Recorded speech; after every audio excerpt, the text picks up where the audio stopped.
Hello, Aloha Friday, everybody. I hope everyone's doing great. Sorry for being a little late. Had to you know how it is. If you're new, welcome. Don't forget to like, subscribe, share, and comment. What we do on Fridays for Aloha Fridays, we hang out, we do some channeled messages, we pull for the collective energy, sometimes we pull for the signs as well. And it's really just like a little check-in, so you can treat this as readings or messages for the weekend, for the present moment. Even if you're coming across this like a year after the fact, there could be something in here for you. Okay? But it's good to be here and it's good to see everybody. So Aloha Friday. Let's see. Hey everyone. Hold on. Wait, what? What are you guys I'm like looking at the chat that was here before I came in here. Um, hey you guys, so much love. Just the vibe for today. Hello from India. Hi, welcome. Finally catching the live. I'm like donkeys. What about donkeys? Hope everyone's doing okay post new moon. Hello, hello, aloha. I never catch your lives. Well, glad you're catching this one. And yeah, we had the new moon in Cancer recently, and I hope you guys have still been enjoying that. Whether you listen to the sound activation or not, or for my patrons, if you guys how you're feeling after that ritual that we did yesterday. It was a very interesting moment. But I will say, like getting ready for today, and by the way, there's a lot of noise going on right now. Noise and distraction could be a thing for some of the collective. Just don't feed it. Just actually, maybe we're going to talk about that a little bit. Just don't feed it. Just don't feed the noise. Don't feed the distraction. Don't feed that wolf. Okay? So me, that's actually coming across as fear, doubt, and insecurity. But I have a feeling we're going to get into that anyway as we get into the messages today. Normally, before I come on here, I like to sit with spirit and just kind of tune in with what spirit wants me to talk about. And they're honestly, they were like, just get into it and just flow. But I can't help but notice all the noise, which is again also why I was late. Like I forgot that I had laundry running. My neighbor's helping another neighbor power wash, which is like super sweet. But there's noise that comes along with that. There's been a lot more street noise today. I'm like, interesting. So I'm just observing that. Um, yeah, actually, let's do a little timestamp for this little chitty chat, and then we'll get into pulling cards for the collective. Okay. Yeah, even as I'm like, oh, let's talk about it, the noise started to die down a little bit. Excuse me. Coming out of this new moon in Cancer and all of these beautiful energies that we've moved through in the last month, the 6-6 portal, the summer solstice portal, and now here we are ready to go into July, which is crazy. Why are they bringing up 4th of July? Um, mm, they're bringing up 4th of July. Now, oh, I don't want to talk about this today. I'm like, Spirit, we were in such a yummy, I'm like, yeah, they're like, I don't have to, they're nodding at me that I don't have to talk about it, but they're bringing my awareness to it, which is interesting. So we do have Uranus moving into Gemini relatively soon. And then here in the States, we do a 4th of July. I believe that's just next week. Yeah, just next week. There is something significant on a metaphysical level with that window of 4th of July also coinciding so closely to Uranus transiting into Gemini. Now, I want to keep the energy focus on this beautiful energy I'm also feeling in the collective. And I think this is, thank you, Spirit, they're confirming. This is why they brought this to my awareness. This is why they brought this to my awareness alongside the noise and distraction. Okay? Especially for people in the States, but even people not in the States. Where, just a reminder, wherever your attention is at is where energy flows. Okay? And also wherever you are at internally with your energy, if you're in your heart or not in your heart, that does impact what you focus on and your sense of joy and peace, presence, awareness, all the things in relation to your own reality. Okay. Now, yeah, there's something about 4th of July coinciding with Uranus and Gemini that feels like a sensitive window, but it's all about attention and intention. I see, Spirit. It's all about attention and intention. They're actually bringing up a downloaded channeling that I had received about a couple weeks ago. And when it came through, I was a little confused by it, but I was like, I'll just take it. That's fine. It's like whatever. And again, this was weeks ago. This was like around the 6/6 portal actually. I was in ceremony and I heard red, white, and blue. And I was like, and I actually thought it had more to do with like chakra systems and energy and alignment at the time. And I heard red, white, blue becomes pink, is what I heard. I feel like that's a nod to a potential of focus that we can all carry around this time, around this particular sensitive window of 4th of July and Uranus moving into Gemini. Uranus moving into Gemini, there are a lot of people in the community, astrologers, channelers alike, that are focusing on the historical astrology implications in the United States around Uranus moving into Gemini. Now, I love astrology. I'm your astrology girl. You know it. And I have looked into this and I've compared it to other historical events in the United States. So mostly what people are focusing on in terms of Uranus moving into Gemini is how that has been associated with relatively pivotal like war times here in the United States. But how do I want to say? They're not mutually exclusive, is what I want to say. Like, for example, if you're looking for really intense like war times with Uranus Gemini, you will find them. There are also war times not associated at all with Uranus and Gemini. There is also an implication around Neptune being in Aries or Libra with that, which we do also have. And I'm just bringing this up to say, energy is just energy, and the collective experience is a collective experience based off of individual choices. Like literally everybody's individual choice creates the collective experience, right? So I'm not predicting anything. I am bringing your awareness to yourself and how you want to focus your own energy for your own stuff around these sensitive portals. Okay? I think anything can happen. I think it doesn't exactly do anybody great good to focus on a lot of fear. Awareness is absolutely important, but to focus on a lot of fear just breeds fear, right? I've been speaking about this a lot actually on Patreon about how fear is just a hungry spirit. There's all forms of hungry spirits, but fear is a big one, and fear is insatiable and never gets full, right? So if you want to feed fear, you're just feeding a never ending like monster essentially that's just going to keep feeding. And we all have the free will to feed whatever monster or wolf or intentions or whatever you want to feed. Like I said, anything can happen. But I believe that when we have these big windows like this, especially when we have like these echoes of time, these echoes of karma, these echoes of energetic imprints, right, in our DNA, in our in our infrastructure, our societal government infrastructure, that they're just windows of opportunity for either repetition or for learning, right, and actually making different choices. So thank you. And I also heard and for breaking patterns as well, like breaking the chain, breaking the cycle, breaking the curse, if you will. Different words want to be used there.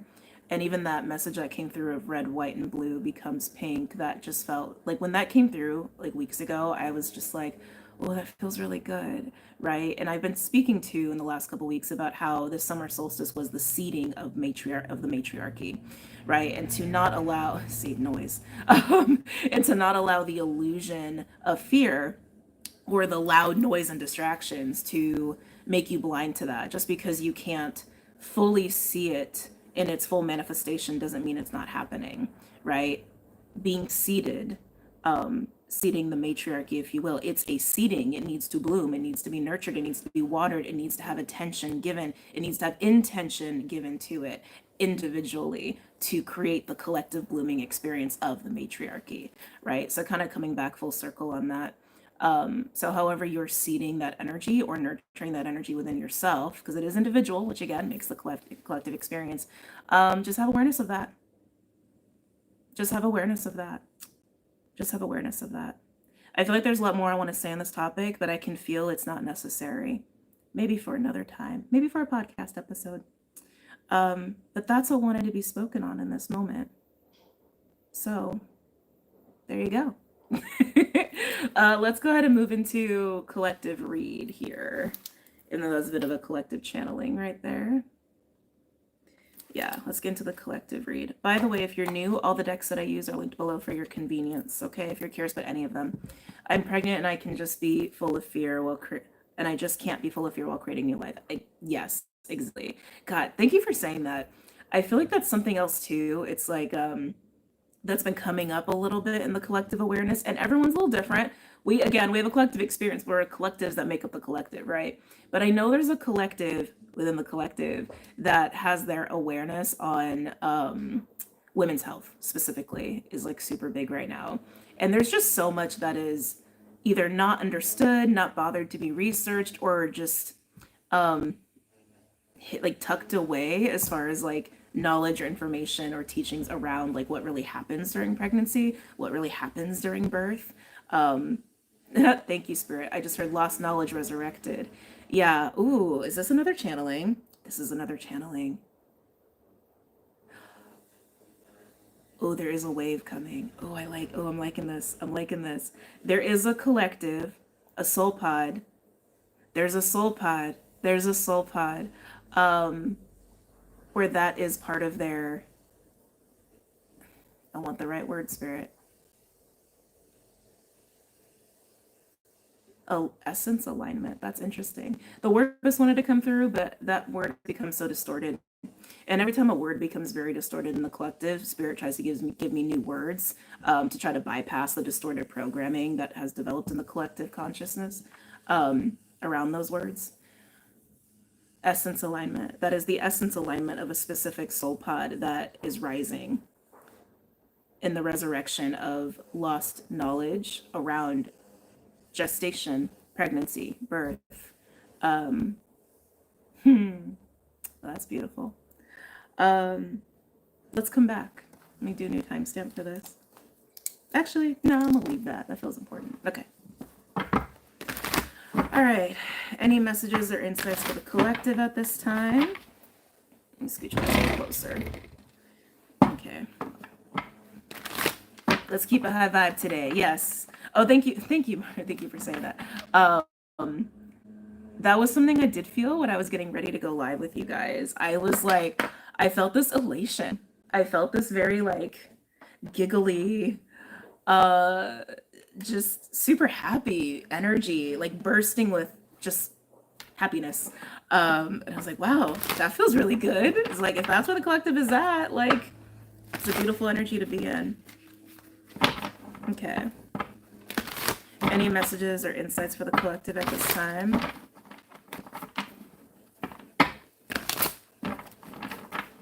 Any messages or insights for the collective at this time?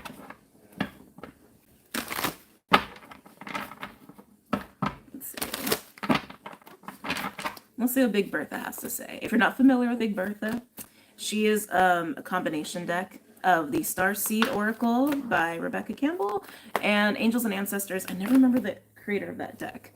But again, both of those are linked below. And also, I don't know if the video is like squished or not. I've noticed that's been happening. And people have asked about it too. It's just the glitchiness of YouTube. It's not anything I'm doing. It's not anything I'm setting. It's literally like when I go into horizontal view, sometimes it glitches out and it does that weird squishy thing with the video. I don't know why. So just bringing that up. Anyway, any other messages or insights for the collective at this time? They're showing, is this a jaguar or a cheetah? No, this was a jaguar. This was like a jaguar. Some of you guys could be working with the jaguar. Some of you may be dabbling with plant medicine or debate. I'm like, that feels very ayahuasca to me. Jaguar is feminine medicine, but it's the warrior energy. Hold on. Red, white, and blue becomes pink. Red, white, and blue becomes pink. So I know there's a card here. I haven't looked at it yet because I'm trying to stay in this channeling. So, I want to be careful with my words. Take this as you will. I feel like this is for specific individuals, but I can feel a more meta message going on there. Red, white, and blue red, white, and blue. It's giving me throat and root into the white of into that white energy of like almost purification or alignment. But the pink to me says higher heart chakra. So I feel like this little like jaguar message is for people who are regardless of your gender. It feels like you're starting to embody a vocal, like feminine warrior energy is what it feels like. But it feels like it's coming at the back end or as an effect or consequence of some really intense throat and root work. I'm hearing war cry. Yeah, this doesn't have to be an anger, I want to say. You may move through some anger or some like righteous anger, sacred rage. And again, regardless of gender. It's kind of reminding me of the messages we've received the last couple of weeks of like the roar of the lion, the rise of the lion, the exalted masculine, but this is specific to feminine wisdom, but in like the feminine warrior archetype or the polarity of warrior archetype, but in the feminine way of warrior archetype. Hope you guys are in here with me. Because there is, they're bringing up Aries now. There is a medicine in war, not in the way we've experienced it. I feel like it's something I spoke about probably in the last year. Oh. Sorry. No, oh, that was an alarm. I don't know what that alarm was for. Okay. Anyway, just weird synchronicity. Let me stay in this with you guys. There is a medicine to war, but not in the way we've known it. Not in the way we've known it, not in the way we've experienced it. Yeah, I spoke about this like I want to say a year ago, and it's coming up now for this particular collective. Sorry, the chat just distracted me. Yeah, it's coming up right now for this specific collective. War is a way of hunting with the nose. Hunting down threat. It's like it's giving me hunter and huntress vibes behind the warrior. Like hunter, huntress supports warrior energy. We suss out the threat to uproot the threat, but the way that we do that is not contingent upon the way we've done that historically in the past through violence and through just mass destruction. There's a way to uproot something. There's a way to transmute something, harmonize something by waging war on it. But waging war is more of a seeking and sussing out and labeling and identifying something that does need to be transmuted or uprooted. That's the way that we can wage war. Some of you, as you're getting into this like warrior energy within yourself, you're waging war in your own life, but it's not like, I want to make this very clear because it's like, I feel like this is an expression of war that we are not like, we have a lot of programming that kind of goes against this way of thinking. So it may not land immediately in your consciousness. But the way that you're waging war in your life, it is to uproot. Yeah, see, the root chakra is part of this. It's to suss out, label, identify the source, the root of threat in your life. And the threat really seems just like threat to the higher heart, actually, is what this feels like. Threat to the higher heart, threat to the throat, threat to the voice, threat to truth. Some of you are going to have a major upgrade in your throat because of this and the way you communicate because of this. And I feel like that white is like a purification that is also signaling like an alignment that's happening for you. But yeah, Jaguar is big here. So if any of that resonates, sit with that as you will. But let's continue. The void. Stop, embrace winter, great cosmic looms. Also kind of very feminine, right? Stillness is part of this. Going within is part of this. This is also how you avoid distraction. This is also how you bypass. Thank you. They said bypass. I don't like that word. They said because the collective doesn't like that word. I love you, Spirit. They just brought up spiritual bypassing. I feel like there's a lot of misinterpretation around that word and misuse of that word, just like with misuse of the word narcissistic even. Because going within is like that's a really vital tool, actually, right? Going within is a very vital tool. And it's not that you're trying to bypass toxicity, it's that you're not going to, thank you, they brought up arrows. You're not going to let those venomous arrows hit you. Right? It's not spiritual bypassing doing that. It's an awareness of what is toxic, what is distracting, what is not for me, and what is for me, right? Like there's a difference there. So what is for you, what is not for you? It's avoiding the poisonous arrows by going within and being centered in what is in your truest alignment, right? Yeah, so there's an emphasis here on taking some time to be within, or at least be anchored to your own truth in essence. Okay. Any other messages or insights for the collective at this time?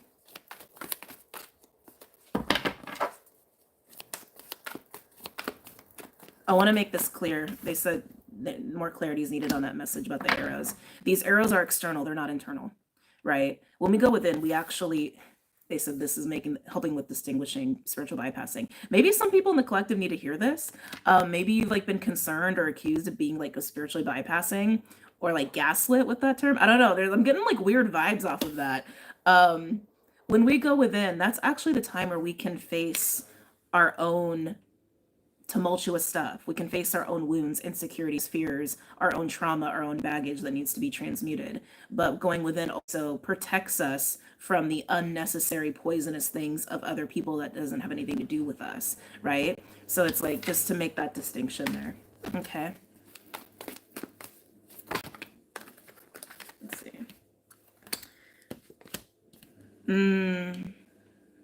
Haraith, longing for home. I never know how to say that. It's just my best guess. Longing for home, homesick for the stars.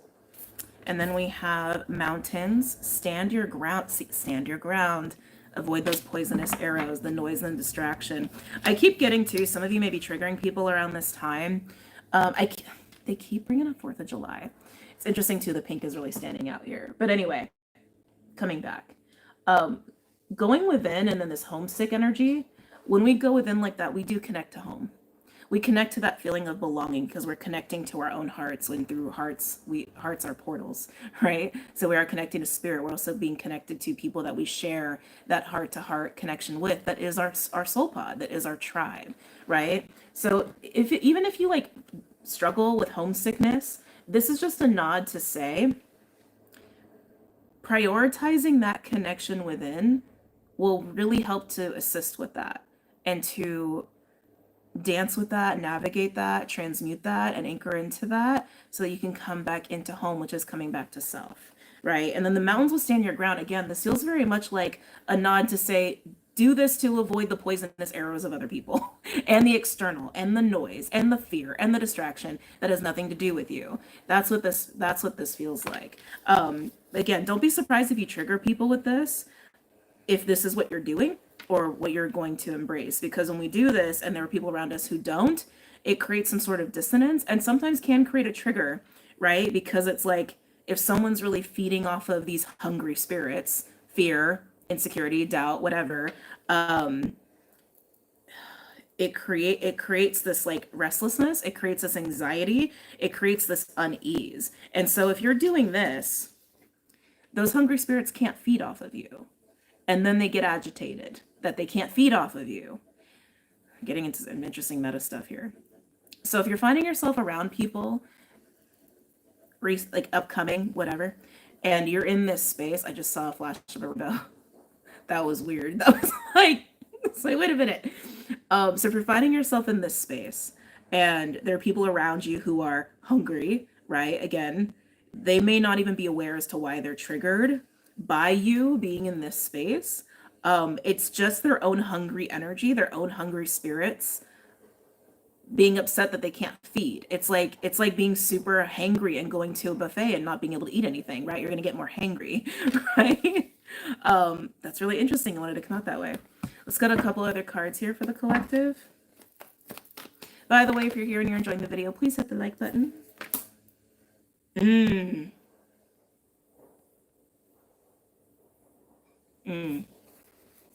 Okay, wait. It's not yet time. Things are being woven. By going within, some of you, I feel like I'm speaking to another little soul pod here. Um, some of you are ready. You're so ready for something important, something big, something you've really wanted. It doesn't have to be like grandiose, and I always want to make that clear. It's easy to speak in grandiose terms when you're channeling because you're feeling so much of the collective energy, right? But this feels like a readiness, a preparedness of, okay, I'm ready to try that thing. I'm ready to have that conversation. I'm ready to take that move, take that step. It's giving me Aries. It's giving me fire. Remember, Saturn in Aries has been teaching us temperance and is going to keep teaching us temperance the entire time it's in Aries. And if you don't know what I mean by that, it's a mastery of timing. It's a mastery of strategy. It's a mastery of, can you feel the right exact moments to take the right steps that are in your highest alignment? That is for the health of the outcome that you're seeking, that you're desiring, that you're wanting. Timing is everything. First, when it comes to success or when it comes to just desired outcome. And they're bringing this up to say, it's good that you're ready. It's good that you're prepared. And now that you're ready and prepared, when the right moment happens, you're going to be even more prepared, right? It's interesting. It's almost like some of you are ready to hit the gas on something specific. You'll know who you are. But even in that readiness and that eagerness, you're very eager. That's what it is. The eagerness might be tripping you up here. You're very eager, but a part of you knows is what I'm getting. So whoever this is for, you're almost having like, you're so ready, you're so ready, you're so eager, you're so excited. But then a part of you's like, wait. A part of you almost has a hesitancy. Like, don't hit that submit button. Don't send that email. Don't make that call just yet. Like, yes, you're ready. Good that you're ready. But like there's a piece of you that knows. And it's just your soul. It's just your soul that knows. It's your intuition telling you like, okay, yes, you're ready. But now that you're ready, sit in that readiness, right? Build that energy of readiness so that when the perfect moment actually is here, you're beyond ready and you'll handle it with even more ease than you would now. 2727 when I said that, 99. Some of you, this is, I saw a big red go button. Yeah, some of you are really eager. It's giving me Knight of Wands now too. Some of you, whatever this is that you're ready to like hit the big red button on, it's finalizing like some sort of closure is what I'm getting, just to, bring it more confirmation for whoever needs to hear this. Because the nines, the 2727 is pretty clear. Something about nines. It's going to finalize a closure that you've been wanting for a long time. Whether that's leaving a place, being done with a relationship, being done with a habit, just being done with mundane, being done with the familiar, whatever it is. You'll hit the button when it's time, but allow your readiness to just percolate so that you're going to have even more ease than you would have if you hit it now. Okay. 2828 when I said that. 1010. You may have resonated with the 1010 message I put out in spring, especially if it's like completion stuff. Anyway, can I get one more card for the collective?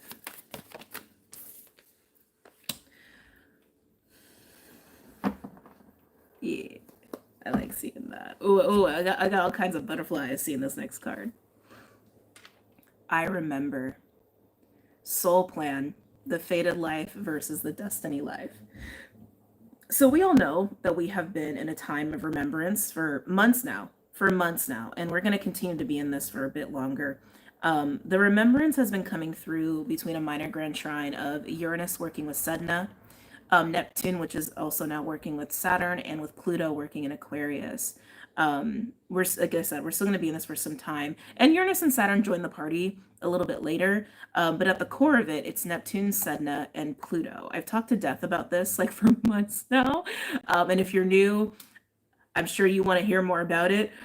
Just know that Sedna, Gemini, is the core of that remembrance. Pluto, Aquarius is digging it up in our own consciousness, especially the collective conscious. And Neptune and Aries is inspiring us to work with it. Okay, so just think of it like that, just to make it easy. But that's what's coming through here, is remembrance. Some of you may perceive this. I say perceive to be very like intentional about this. Some of you may perceive this as going from like a karmic sort of wheel to your dharmic path. Some of you could be going through some interesting North Node transits at this time. North Node is in Pisces right now. Yeah, but even with the weight and the I remember, I feel like some of you have had some major flashes of insight, which is also prompting some of you to really want to hit that red button. Like, I want to go now because now I know, now I remember. Sit with it. Sit with it. Some of you, yeah, again, they're bringing up divine timing. Some of you, the other reason not to hit the button now is like, even if you think you know, even if you are remembering, the longer you sit in that readiness, more details will be revealed than you're seeing now. Yeah, it almost has that feeling like some of you have had like a massive like, oh, that's it, that's it, that's it. And like, you're super excited. Sit in it, sit in it, sit in it. Let more details reveal itself. I almost want to say like, let the full path, the full plan, the full logistics, intricacy, if it's something super huge for you, let it show itself. Let it unfold naturally. Timing. Okay. So if you're ready, enjoy the fact that you're ready. It's basically just to hit that home. And one last thing I'm going to mention, the overall energy is lifting the veil. Question everything. Anything unaligned must go. I feel like a lot of you have already moved through this quite heavily in the last few months because this has been a collective energy as well, right? Because as we remember, right, as we move through remembrance and we're starting like new cycles, because also given the fact that like collectively we are definitely in a new paradigm, but for everyone to kind of embody that new paradigm, we all are individually doing what we got to do to cross that threshold. Threshold is a big word to be used here. Even underneath that, we have choose your path with direction guardian. But with that also comes the letting go, the disillusionment, the shedding, the closures, right? Again, very big here, very prominent here. And everyone's in their own process with that. Okay. Okay. Beautiful. So let me check the time. It's already 30 minutes. I'm trying to, let's see. So it's 1:45. I'm going over my list of things I got to do today. I'm like, do I have enough time to do signs today? I really want to do signs today. I'm just going to do signs. Let's just do it. Let's not think about it too hard. All right. So for signs today, for those who are new, I like to work with elements and then I work with the signs within the element. So I'm only going to pull, I'm going to try my best. Y'all know how I am. I'm going to try to only pull one card for the element and then we're going to get into the individual signs. I'm going to try my best. No promises. You know, sometimes I get carried away. Oh, please tell me I brought my water. No. Oh, I did. Okay. There we go. I was about to say, it's only a long video if I can't have some water. Okay, so moving the collective read over. Yeah, let's go ahead and get into the elements here.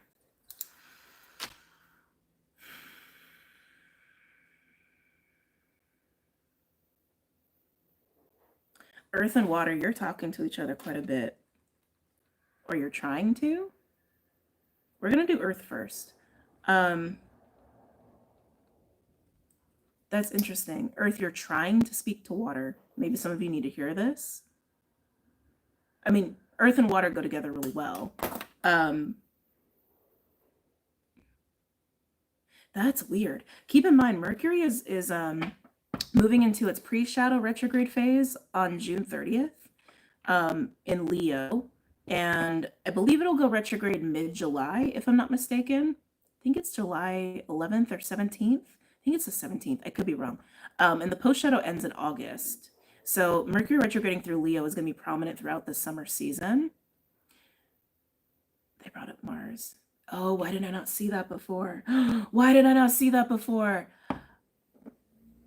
Okay. We need a new time. We all talk about this. We gotta talk about this. We'll come back, Earth, I promise. Duh. I don't know, sometimes when like little like clicks like that happen, I'm like, oh, duh. Like, why did I not see that? So Mercury being in Leo and retrograding through Leo is going to have an echo. It's going to have an echo, and it's going to play off of what we learned during Mars retrograding in Leo. Duh. I don't know. It's just funny. It's just funny when that happens. So as a little reminder, okay. Hold on. We need to see more likes in here to support Island Turtles' time and energy. Thank you, Emily. Yes, please hit the like button. Please. It will help to get the information out to other people who would benefit from hearing this information. And also, it's just a nice little reciprocal thing. So thank you. I appreciate you. I'm just gonna scoot you back a little bit, actually. Suddenly I felt really close. So, Mercury retrograding in Leo is going to echo or play off of what we all learned during Mars retrograding in Leo and Cancer. Okay, the Leo portion of that specifically. So let's review a little bit, especially if you're new and you didn't hear me talk about any of this in recent months. So the Mars retrograde phase, including pre and post shadow, started in September of last year and ended last month. So it was a very long phase. The retrograde itself was, I believe, from November or December to February. So winter was the peak of these retrograde lessons, okay?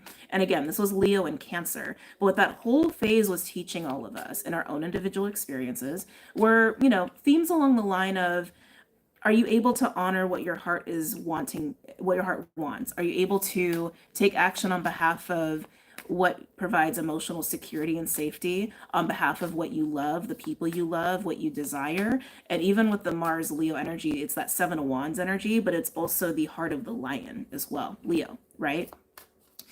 Mars Leo tends to take action from a place of generosity, fun and play, but also ferocity. Oh, thank you for the $9.99. Thank you so much. And are you able to act off of, yes, your heart's desires, let your heart lead you, but are you also able to do that with sovereignty and with confidence and integrity? Or are you doing it in a shadowy Leo, Mars Cancer way, which is codependency, vanity, selfishness, ego strokes, right? For the further glory of yourself. That's like the shadow expression of it. Everybody had their own experience dancing with this energy, but it was all centered around the heart. And now with Mercury moving into Mercury in Leo, retrograding in Leo, it's going to echo that time of, okay, so we went through this whole experience of what our heart wants and how we take action from that place, but now it's about speaking it. Now it's about speaking it. It's, can you walk the walk and talk the talk? Can you speak from your heart? Can you speak with sovereignty? Can you speak with compassion? Can you also, in that same way, decide what you want and then go and communicate it to have it be a full embodiment of what it is that you're seeking, or even to get the wheels in motion of bringing that to fruition, right? There's going to be some very interesting conversations that happen this summer with Mercury retrograding in Leo because of what we all experienced from September to May with the Mars lessons of Cancer and Leo. All right, so don't be surprised if they're bringing me back to Mars again. There was also some relationship stuff going on at that time for a lot of the collective as well, like certain people popping in, popping out, whether you knew them previously or not. And with Mercury retrograding, this does also sometimes bring people back from the past for conversations to resolve or play out or just reflect back in this echo-like way. So if there was anyone that you were dealing with prominently around that time, especially in winter, they may resurrect, or you may just think about them a lot, or you may revisit some of those experiences. All of it is going to help with the throat. They're bringing me back to red, white, and blue creates pink, and this root to the throat energy. Love you, Spirit. I love you. Yeah, so I'm thinking that message is a lot more collective than just one particular soul pod. Yeah, I feel like this like massive utilization of the voice is the main theme for summer, but it's somehow tied or rooted or echoed or rippled out from what happened in winter through Mars retrograde. People are going to be challenged to be very bold in expressing themselves, expressing their truth, and even making bold moves. Saturn in Aries is also part of this too, working with Neptune in Aries, but it's like we're speaking to this like Leo retrograde energy especially. All right. So that being said, that really needed to be spoken on. Let's go ahead and get back to Earth here. Oh, we'll just make it 40 minutes. Okay. Whew. All right, Earth, coming back to you. Yeah, you and water got something weird going on. Can I get a card for my Earth signs? Taurus, Virgo, Capricorn. I feel really close. Maybe I keep leading in and I'm not even aware I'm doing that. And that only came up as I was trying to get into your energy, Earth signs, which is interesting. Maybe you're wanting some space. Oh, maybe that's what's going on. Maybe again, Earth, this seems to be circulating around Earth and water, and like maybe there's space there. How would that be manifesting individually? Ooh, Earth signs. Okay. They show me the Four of Swords. So some of this is manifesting in your relationships, that you're taking some space, right? Going within. Because it's just beneficial for you right now, and you know that, and you're just honoring that, and that's beautiful. Sometimes we need to do that. Others of you, I'm actually getting like the root and the sacral, almost like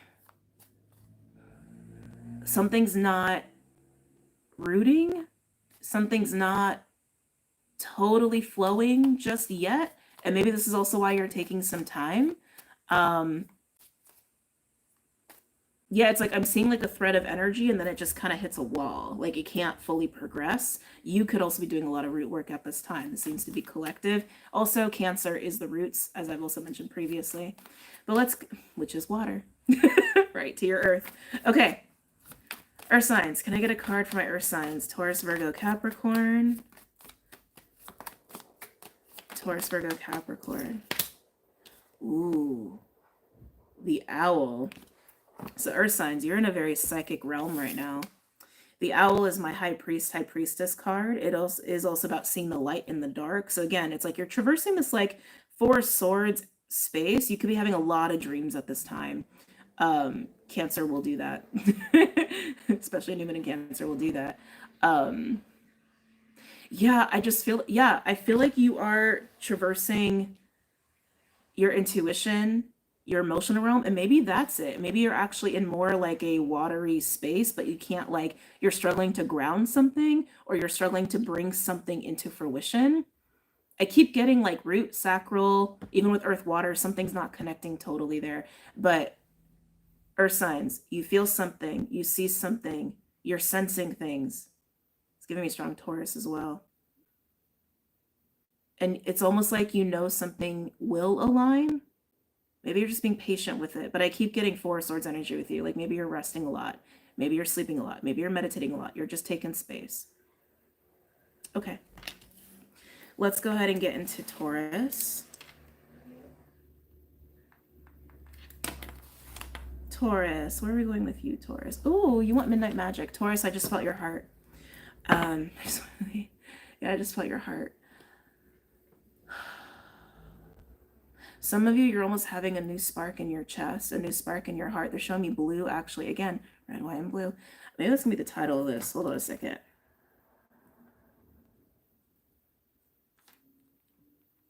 Okay. Something is sparking your heart in a deeper way, but they keep showing me blue, which is like not normally in the heart space. It's almost turquoisey. It's almost like teal turquoisey. Almost like the ocean, actually. Which, again, water. Coming up in your reading here. Excuse me. Yeah, I'm hearing the word spark. Almost want to say name. I don't know if anyone has like a fur baby named Spark or Sparky. I don't know. Something is sparking your heart. Taurus. Any messages or insights for Taurus?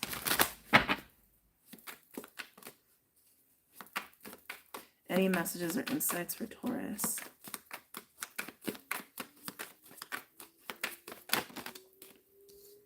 Yeah, whoa, wow, yeah. Knight of Pentacles, Virgo energy with the Six of Cups, which is Scorpio. And look, it's blue. It's like that light turquoisey blue energy. The Six of Cups is sparking your heart. It's motivating you. It's inspiring you as the Knight of Pentacles. Knight of Pentacles is, it's actually very tempered. That's the most tempered knight in the deck, I would say. 44, 44 when I said that to you. Truffles could also be a thing. So this Midnight Magic deck is linked below. It's a mushroom deck. So all of the cards have different mushrooms, and I just think it's very cool. Anyway, let's come back to you. With the Knight of Pentacles energy, that is the most tempered knight, and it feels like there's a lot of patience there. But I'll be honest too, I also feel like you've also been hesitating a little bit, but maybe that's been more of this like sacred hesitation as well. Something's pulling your heart, sparking your heart, and it is the Six of Cups. So it could be like family stuff, nostalgia stuff. It could even be a person that you have a very like strong spiritual connection with, or a heart connection with. Six of Cups is also childlike play, butterflies. It's like that is sparking your heart. I can't get away from the energy of blue. Blue is a very significant color for you, most likely. Yeah, thank you. I almost feel like the Six of Cups is pulling you out of the Knight of Pentacles, like to not play something so safe. Be intentional, be paced, right? Like honor the right timing of things. But I almost feel like the Six of Cups is like loosening rigidity with you, which I'm Taurus, you are fixed earth. Sometimes it helps get a little malleable, But yeah, I almost feel like the Six of Cups is like, yeah, shaking off some sort of like energetic plaque, rigidity, to get you in more momentum, more movement, more inspired action maybe, but it's all being pulled in the heart. Anything else for Taurus? Ooh. We got the Devil, Capricorn energy, and then we have the Chariot, Cancer energy. Ugh. Interesting. Is that what's dissolving? Yes. Yes, the Devil energy. There's some sort of devilish energy that is dissolving as this pull on your heart starts to happen. It's almost like you're getting pulled out of the muck, or you're getting pulled out of density. Tell me about the Devil. What is the Devil energy here for Taurus? And it's all happening in the heart. Your heart is like, again, something's catalyzing your heart. Maybe it's even a person. And that's literally pulling you out of something dense, something sticky. Tell me about the Devil.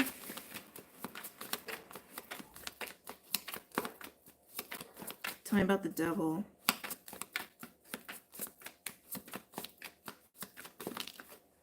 Yeah, Six of Wands. This Devil energy is being defeated, but I keep getting it's happening through the Six of Cups. Sorry for all the noise. Let's look at the Six of Cups for Taurus, please. It's like some sort of heart activation. I don't know how else to put it. Could even be remembrance, right? It's actually the kind of the epitome of remembrance of all the tarot cards. Tell me about the Six of Cups for Taurus. Queen of Swords. That's a knowing. This is feeling like remembrance, Taurus. Some of you, this is a person that's catalyzing you, that's sparking your heart. And if that's the case, they're a Queen of Swords energy. We do have High Priestess on the bottom as well. For me as a reader, High Priestess and Queen of Swords are the minor and majors of each other, because they both kind of hold that polarity of air, water, and very tangible, logical truth and spiritual, intuitive truth, right? Anyway, just a quick explanation. But yeah, some of you, it could be someone who's very spiritual or very intelligent that's actually sparking this for you. It's giving me soul recognition, but a lot of you, this is just like your own remembrance of your own heart, of what's really in there and who you really are and what you really like and what inspires you and what makes you happy, right? And it's like the light is like radiating out of your heart again. And it's allowing you to be done with this devilish energy, to defeat it, I want to say. Yeah, underneath High Priestess, we have Death. Oh, Taurus, this is big. I feel like your heart is like going through a massive alchemy. But it's beautiful. It's uplifting. It's cleansing. It's healing. Yeah, and then look, underneath Death, we have Four Swords, which is coming up for Earth quite a bit. So this does seem to be happening in your own little contained space. If this is someone you already know or have connected to, they said just say it. Some of you have a really, really strong connection with somebody. This is only confirmation. This is not predicting anything. You would already know this in your soul, okay? Someone that you already know may be doing like their own inner work, and you could be actually affected by it. in a positive way, almost like as they do work on themselves, you're feeling that, and you're just, because you're probably because you're connected in the heart space with this person. Again, I'm hearing remembrance and soul recognition there. You would already know that. That would already be confirmation. It would not be predictive. Don't make it fit if it doesn't fit. Beautiful. All right, let's move into Virgo. Virgos.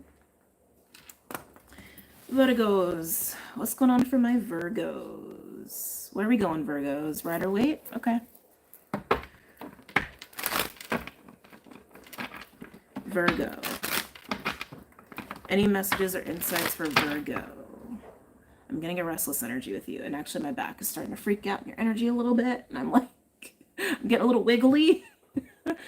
Oh, in your energy. I almost feel like there's like, you've got some sort of like weight on your back that I think you need to drop. It's giving me 10 of Wands energy. I'm also getting like a librarian energy, like studious. Maybe you've been really hard at work on something, learning something, creating something, burning the midnight oil. It feels like cultivating or learning. There's something about knowledge or information being a part of this. Maybe it's a project, but there's something about it that feels burdensome. Alchemy, thank you for the $19.99. Thank you, thank you. Give you a little like there. Appreciate you. I'm almost wanting to wait to get the cards out. But Virgo, I can't help but shake the feeling that maybe some of you are doing this because it's familiar. Motorcycles have been a thing for me recently. I don't have a bunch of Virgo in my chart, but I think that was more free. Okay, words, sorry. Motorcycles have been a thing for me lately, but I think that came through to confirm what I was saying to you, because it's a sign that I'm sensitive to. Anyway, yeah, Virgo, I feel like you're really putting in a lot of energy, and like a lot of energy into something right now that's taking a lot of mental capacity, a lot of physical energy, and a lot of focus. I'm not saying it's wrong. We're going to get the cards out, but I want to say that I think there are some of you in this boat that you're doing it because it's your go-to, it's your familiar modus operandi, but maybe it's not actually nourishing you. Like some of you may actually be putting in so much energy, and like you're wondering like, how come this isn't working the way you expected it to? Because maybe it's actually not for you, right? But let's come back. Virgos. Any messages or insights for Virgo? And again, it's not for everyone, but I can feel some people that that's what's happening. Oh my God, my back. Virgo. Virgo, you need a vacation. Dedication with the Hierophant. Hierophant comes in many flavors, but what I'm getting with you is that this is devotion.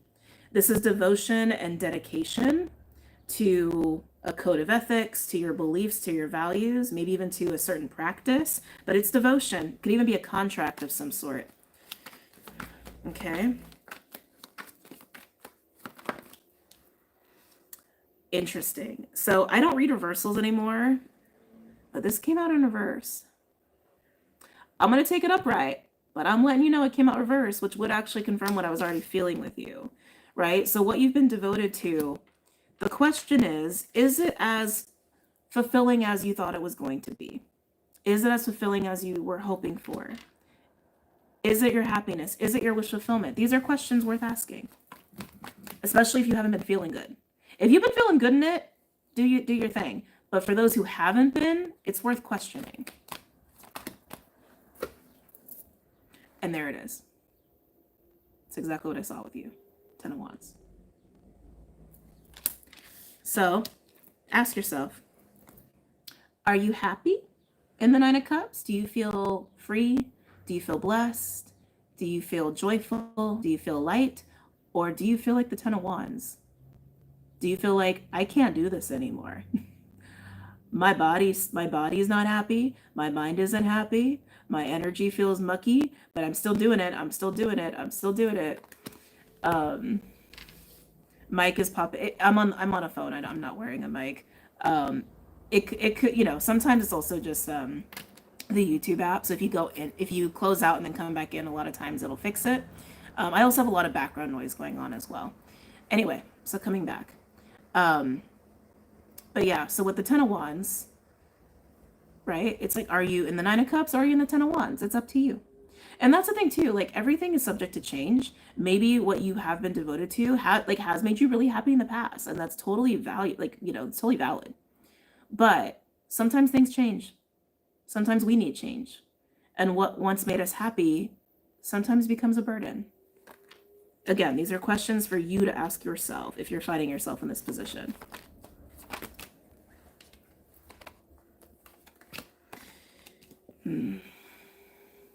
I don't think you're happy. Sorry, I just gotta say it. I don't think you're happy here, Virgo. Emperor and the Five of Cups. I'm also getting too, some of you may have chosen whatever it is you've been dedicating yourself to over something else. And now you're wondering if you made the right decision. Like, was it worth it?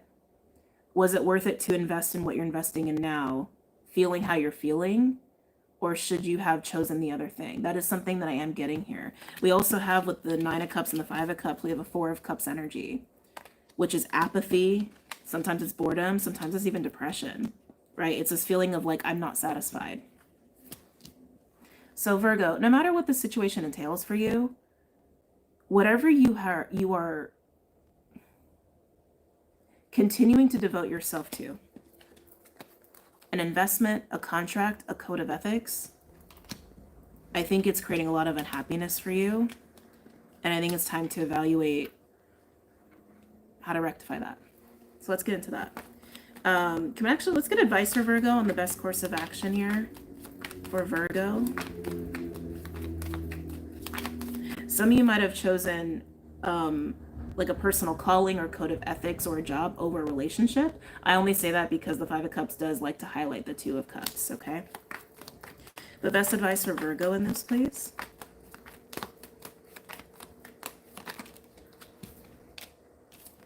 Yeah, just get clear on it. Just look at it.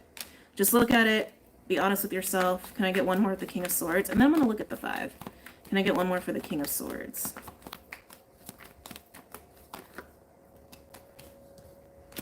Yeah, what's going to make you happy? Nine of Pentacles and the Lovers. Lovers can be a card of a spiritually guided relationship or choice or alignment. I often look at it as aligning. Aligning to what is true in your essence and your own spirit. So this is you contemplating like, what's going to give me the most stability? What's going to make me feel the best? What's going to make me feel healthy? Health can come through with the Nine of Pentacles alongside like radiance and confidence and feeling stable again. This is what you are evaluating. Now, for those of you where you chose a relationship over some sort of devotion, code of ethics, I feel like you may be contemplating speaking to this person. We're going to look into that a little bit more by looking at the Five of Cups. I'm at the Five of Cups for Virgo. I'm at the Five of Cups for Virgo. Four of Swords, really big for Earth right now. So I'm at the Five of Cups. Why the Five of Cups is here for Virgo? And there it is. Yeah, there's that relationship. Yeah. So keep in mind, this can be reversed or vice versa. Anytime we get multiple people in a reading, right? It can go anyway. You know. You don't even explain, But yeah, I'm looking at an emperor who potentially sacrificed a relationship for the Hierophant. For a code of ethics, values, beliefs, a contract, duty, or an investment, or even a job. And now there's contemplation of like, was that the right choice? Some of you, this could even have been like friends or friendship or even a family member, but you are definitely reevaluating your priorities here. Okay. All right. Let's get into Cappy.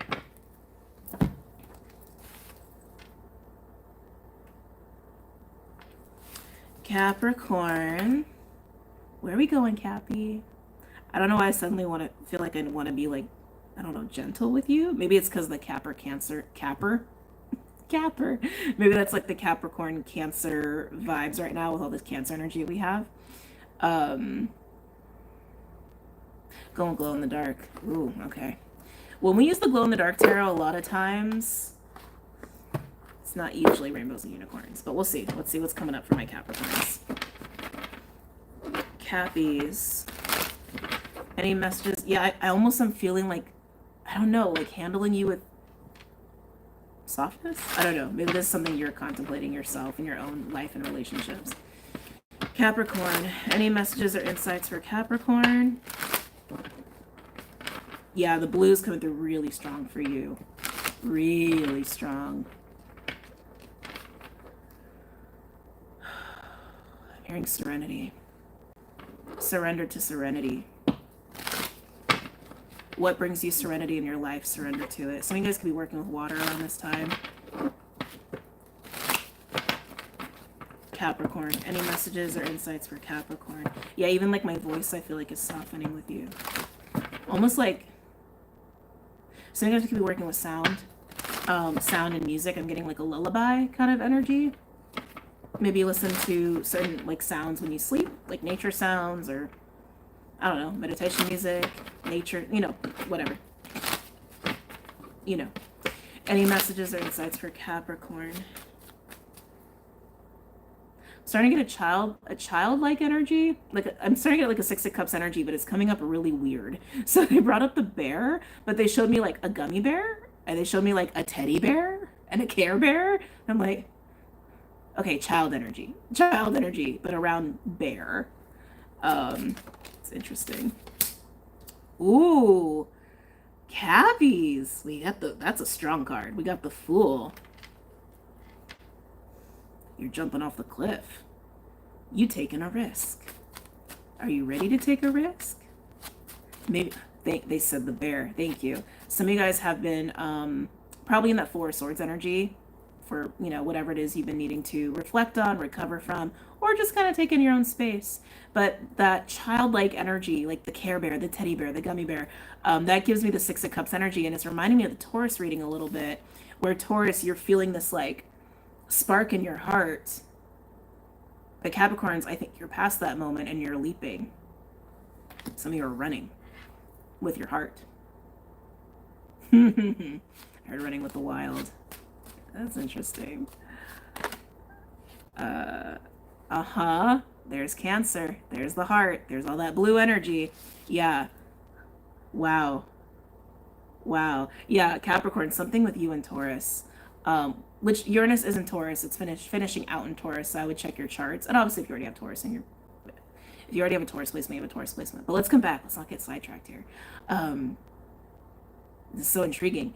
So Queen of Cups is Cancer. It's mother energy. It's healing energy. It's introspection. But it is the heart. It is absolutely the heart. And through the heart, you are leaping. You are taking a massive risk here. But you're excited to. You just know. Because your heart knows. You're not... I'm hearing you're not hesitating anymore.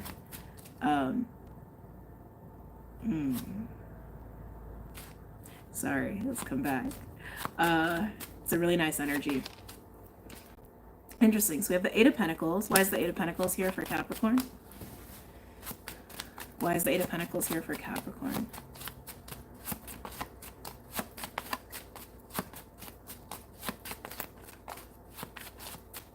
Why is the Eight of... Thank you. There's that child energy. Look at that. We have the mother and the child. I do feel like these are aspects of just self. Like, and even Queen of Cups is kind of that bear energy, or that bear medicine.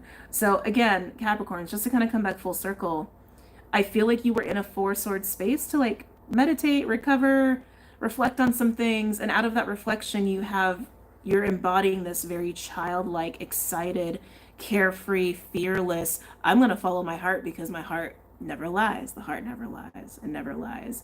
Some of you could have been doing some like major internal work in terms of the feminine or maternal archetypes or feminine energy, parent-child dynamics, that sort of deal, emotional safety and security. That's coming through. Jasmine, thank you for the 1999. Thank you for your messages. You're such a blessing. Thank you. Oh, hold on. Don't want to F up the live. Okay. There are a lot of times I hit the wrong button because it's on such a small screen. Thank you so much for that. But yeah, look at that, Cappies. I want to look at the Fool. Where are you? Oh. Wheel of Fortune. Divine timing. Tell me about the Fool. Where's Capricorn leaping? What is Capricorn leaping into? I heard the unknown. Adventure. Some of you, it's an adventure. Oh, it's like an emotional. An adventure your soul's been waiting to embark on.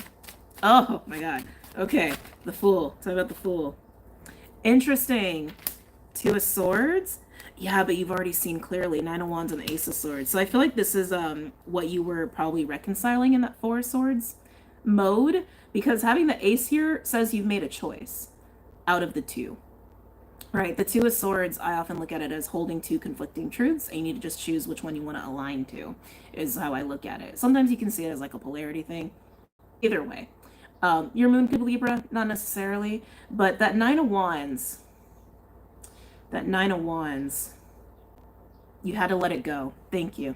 You had to let go of the Nine of Wands. There was something that was creating, I want to say, a tension, a frustration, actually. I'm not going to say it was an illusion because I don't feel that. I feel like the Nine of Wands just feels like, I can feel a chain there. Yeah, I don't think it was an illusion. The Nine of Wands almost feels like a weight or an anchor that made you feel like you couldn't leap, that you couldn't jump, but I actually think you needed to just cut away whatever that was.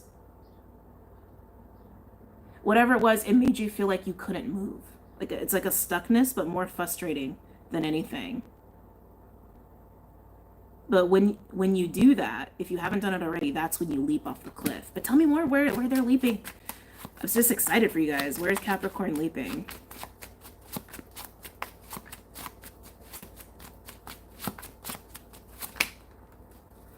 Wow. Oh, this is big. Cappies. We also have Strength at the top and Wheel of Fortune still at the bottom. Some of you, this is like, we got Ace of Swords and Ten of Swords, baby. That is a whole new cycle. Some of you, this is a leap in, yes, into the unknown, but in a way of having a really open mind. Some of you, this could be starting to embark on an adventure of learning. Some of you can even be an awakening, actually, with the swords being here, because that also represents the mind and consciousness. Belief systems, all this kind of stuff. It's all in the realm of swords, is what it seems like, but your heart is like, yes, that's the direction. Go now, go, leap, jump. So like unchain yourself from whatever is making you feel so stuck, so frustratingly stuck. I feel like it's tangible. Yeah, Cappies, whatever has had you like chained or whatever, or feeling stuck, it feels tangible. It doesn't feel like it's rooted in belief. Some of you, maybe there's a little bit there, but it could even be like a contract, a job, etc. Like obligation is a word that's coming through. It's funny, they're not telling me exactly where you're being. Hold on. I have a court hearing on the 24th for my disability. Where in my natal chart should I look to see the energy?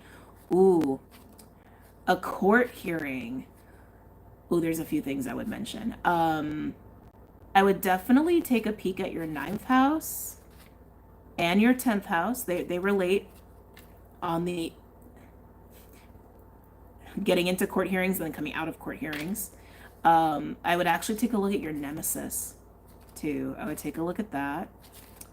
I don't know if, well, you said for your disability, maybe even your 12th house. 9th, 10th, and 12th is what I would look to see what planets are there, if there's anything assisting you or hindering you in that arena. They're bringing up Jupiter though. Jupiter is obviously where we receive blessings and expansion. I would check Jupiter as well to see if you're getting assist there for luck as well. Let's move on. One final card for Cappies, and then we will move on. Yeah, Cappies, I'm excited for you. Look at that. Look at that. 9 of Cups, happiness, wish fulfillment. Okay, I'm nosy. One more on the 9 of Cups. Can we get more details on what this is for Cappy? Besides just happiness. I'm hearing freedom. You could have some Sag in your chart. Actually, they gave me a download about this last night. Capricorns, if you resonate with horses, or just horse-like energy, or unicorns, like zebras, those kinds of animals, okay? I think someone actually did say donkeys. That'd be in the same category. This, like, you understand the kind of animal I'm speaking to. You could have prominent Sag, or there could be something with Pegasus in your chart. I would check that if that resonates for you. Um, there's something about running free like the horse. Um, there's something about running free like the horse, maybe even with other horses, horse people, horse energies, horse medicines. Horse medicine's coming through for you quite a bit. Can I get one more card on the Nine of Cups for Capricorn? Yeah, it's just time for you to be free, is what it looks like to me. And run wild. As I say that, Knight of Wands, Sag, on that horse with the Chariot, which is basically like that kind of horse energy, but the Nine of Swords. So this is something you've been wanting. You're trying to run towards your own personal like heart's desire, wish fulfillment, but it seems like it's wrapped up in freedom. Some of you it's also wrapped up in being with like-minded people or people who want to run free like you, is what I'm gathering there. But the Nine of Swords tells me that before you do that, you're also worried that it's like maybe that it's too reckless or impulsive or too much of a risk. But whatever work you're doing in that Four of Swords space, that's going to free you, and I think you're just going to do it. Clarify the Nine of Swords for me. I know I said we were done, but there's a layer there. What's more of the worry and fear about? Can I get a little bit more context on that around the Nine of Swords? Run towards what you want, Cappy. Life is too short. You know, it's funny. I was having a conversation with somebody like, just yesterday? No, wait. What's today? Friday? Oh, 2 days ago. Time. And they were just a little younger than me, not by much. And when I told them my age, they said like, oh, kind of half joking, like if there's any advice I'd give them. And just what came out of me, maybe I was channeling, I don't know, was to never hesitate. Although we also understand there is sometimes a good time to hesitate, but like, if there's something you know you want, without a shadow of a doubt, like on a cellular level, why would you not pursue it? Right? Even with divine timing, but like, don't be afraid of it, I guess is the better way to say that. Anyway, Nine of Swords. Tell me about the Nine of Swords. Yeah, you're worried about the success of it. We have Knight of Pentacles and Hermit. Some of you guys are battling a sense of like responsibility, maturity versus like impulsive or reckless. I don't think you're being impulsive here. I think you're just recognizing like a piece of your soul doesn't feel free. And I think it's important to honor that and recognize that. And it's not bad to give yourself permission to be free. Like, freedom is important. It really is. But yeah, I see you just being worried about like a maturity factor, an integrity factor, or falling flat on your face. Doesn't hurt to try. All right, let's move on to another element. Doing next, fire, air, or water. Ooh. Ooh. Fire.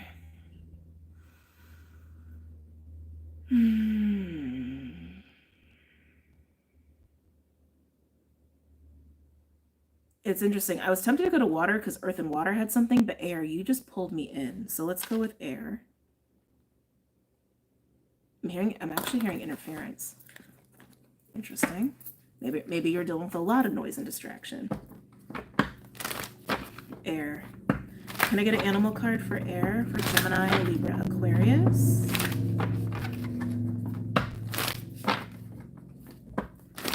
Can I get a card for air for Gemini, Libra, Aquarius? I'll be honest, air signs, there's a weird vibe. It's giving me a little bit of like prey predator. Not to be all scary, not to put fear in you. It's like, it doesn't have to be all dramatic like that. But it's giving me like a lion stalking a gazelle. It is. It's totally the vibe it's giving me. Like, keeping tabs. What's going on with that gazelle over there? I don't know. I'm not loving the vibe. I don't know. I'm not loving it. Again, I'm not saying you're being stalked. I know that's how it sounds. That's not what I'm saying. It's just like there's a lurky energy that I'm not digging. And even the word interference, right? Air, Gemini, Libra, Aquarius. Someone could just be sniffing you out. I don't know. I don't like it. My Scorpio doesn't like it. So earthworm. Okay, and you have unicorn at the bottom. Unicorn came up a little bit with Capricorn, if that resonates for you, or if you're an aqua and you got Cappy in your chart. Earthworm. Earthworm is kind of my full card. It's actually being in a very like new space, new environment, new situation. It's kind of foreign. You fight in your sea legs with it. It is the beginning of something. A lot of potential. I keep getting something's lurking around you. You know what? Can I get a card for this lurking energy, please? I feel like air signs, whatever you're doing, it's new. There's potential. It feels good. And I feel like you're just trying to be in it, but I can't get away from this energy. Like something is circling you. What is this energy that I'm sensing with air? That's too many cards, Spirit. What's this? I did see the tiger. Can be that kind of energy. What's circling air? What is this lurking energy that I'm feeling with air? Oh, that's interesting. Change. Maybe it's just wind. Maybe it's just the winds of change, air, and you're just feeling it circling around you. That's funny. That's really funny. I was like, why do I not like this that much? It was making me feel anxious, but you know what? Being in this energy is kind of like that. Being in the earthworm energy is kind of uncomfortable. So okay, so I think that is what I'm sensing. Some of you could have some anxiety, maybe even a little bit of fear about this foreign, uncomfortable sort of space you're finding yourself in, or situation you're finding yourself in, and it feels like it's literally because there's been a lot of change going on around you, or you're sensing the winds of change coming. That's really funny. Um, because I was getting it like you were being stalked or something in a weird way, not like a crazy way, or that someone was keeping tabs on you, but really, I think it's your own fear of what certain change is bringing to your life, or how certain change is affecting your life. That's interesting. All right, let's get some cards out here for Gemini. Gemini, where are we going with you? Gemini, you're getting glow in the dark. I think I always give you guys glow in the dark. You're Gemini. Just makes sense.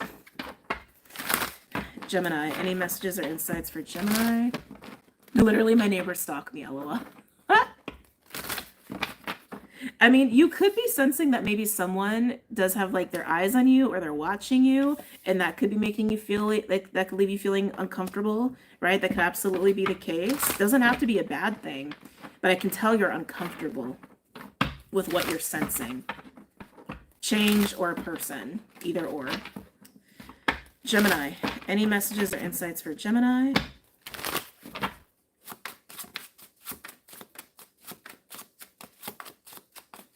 Gemini. Hearing pick up the brush. Some of y'all need to pick up the brush. Take that as you will. Oh.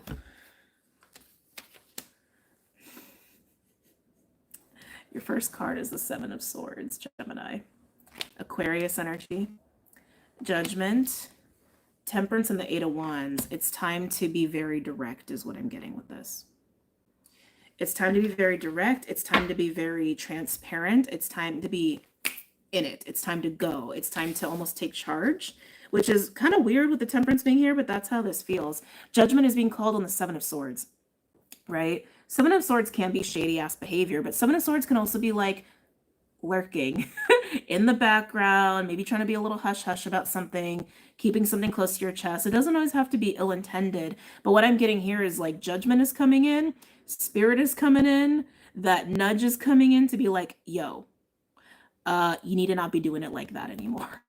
You need to move out of the Seven of Swords energy, or away from the Seven of Swords energy. And then what comes of that is Temperance and the Eight of Wands. It's almost like, hey, this is the better direction. This is how to move in harmony with your situation, right? Temperance being there with Judgment. And then it moves into the Eight of Wands, which is a very quick, direct communication or movement. It's unstoppable, actually. The Eight of Wands is inevitable action or communication, but it's expansive. It's Mercury and Sagittarius. A lot of Sag energy in your reading here, even with Temperance being here. So that Seven of Swords energy, if you have been in that by like keeping something close to your chest, moving in the shadows, or there's been some sort of strange energy around you that hasn't felt right.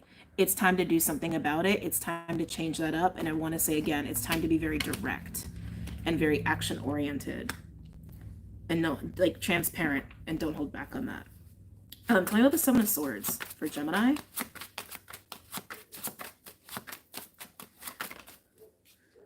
Ooh, Ace of Wands. Gemini. Some of y'all have been playing it a little too quiet and safe about something you want. Something that stirs you, inspires you, that you have a lot of passion for. And Spirit's like, stop pussyfooting around. Basically. Stop it. Stop pussyfooting around and get in there. It's funny. Tell me about Judgment. Tell me about Judgment. Oh, yeah. Direct. Holy crap. Look at that. Knight of Swords. Your court card with the Six of Cups. Yeah, Judgment, like I said before, Judgment is basically calling judgment on the Seven of Swords, which again is attached to passion, purpose, vitality, excitement, passion for life. And Judgment is like, Gemini, it's time to do this. It's time to talk. It's time to speak up. It's time to be direct. It's time to take control. It's time to almost like put yourself out there. Tell me about Temperance and the Eight of Wands.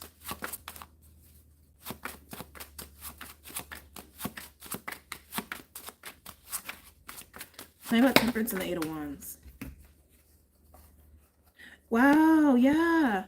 We have Queen of Pentacles, Page of Cups, Page of Pentacles, and the Emperor. Some of you, this is almost feel like a merging or some kind of like negotiation or some kind of discussion. It feels almost contractual. Coming to an understanding is what this feels like. Some of this is purely work related.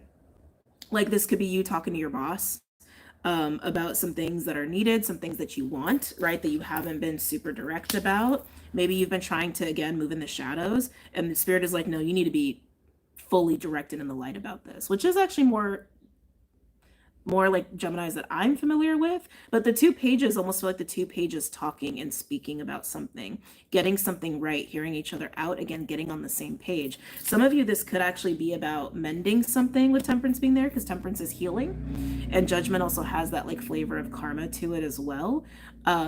But either way, what's being discussed here, both individuals are really in their seat, I want to say, like in their center, in their sense of authority, in their sense of power.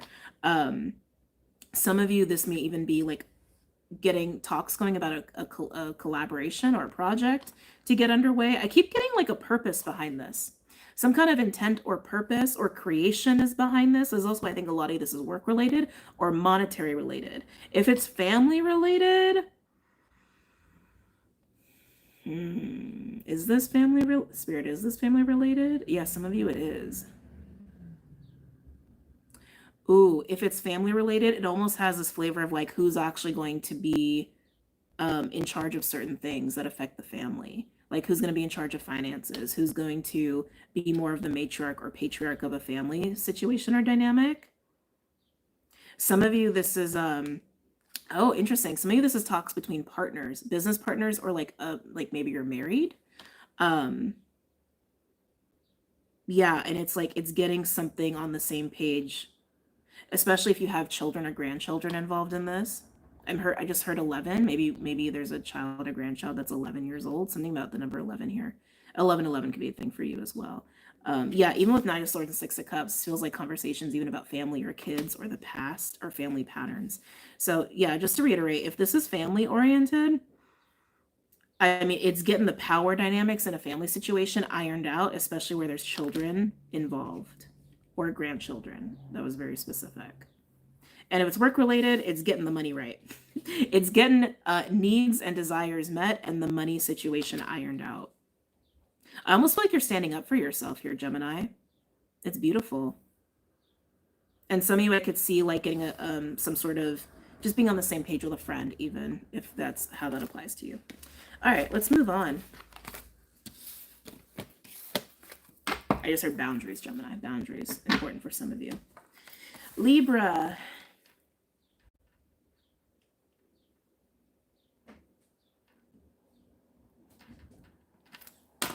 Hey, Cladster. Hopefully he doesn't get too rowdy. Hey, Bubsy. Wake up from your nap? Hi. I know. I'm working. We'll see how he does. Libra. Libra. Where are we going with you, Libra? We're going with unicorns. Okay. Okay. Libra. Any messages or insights for Libra? Any messages or insights for Libra at this time?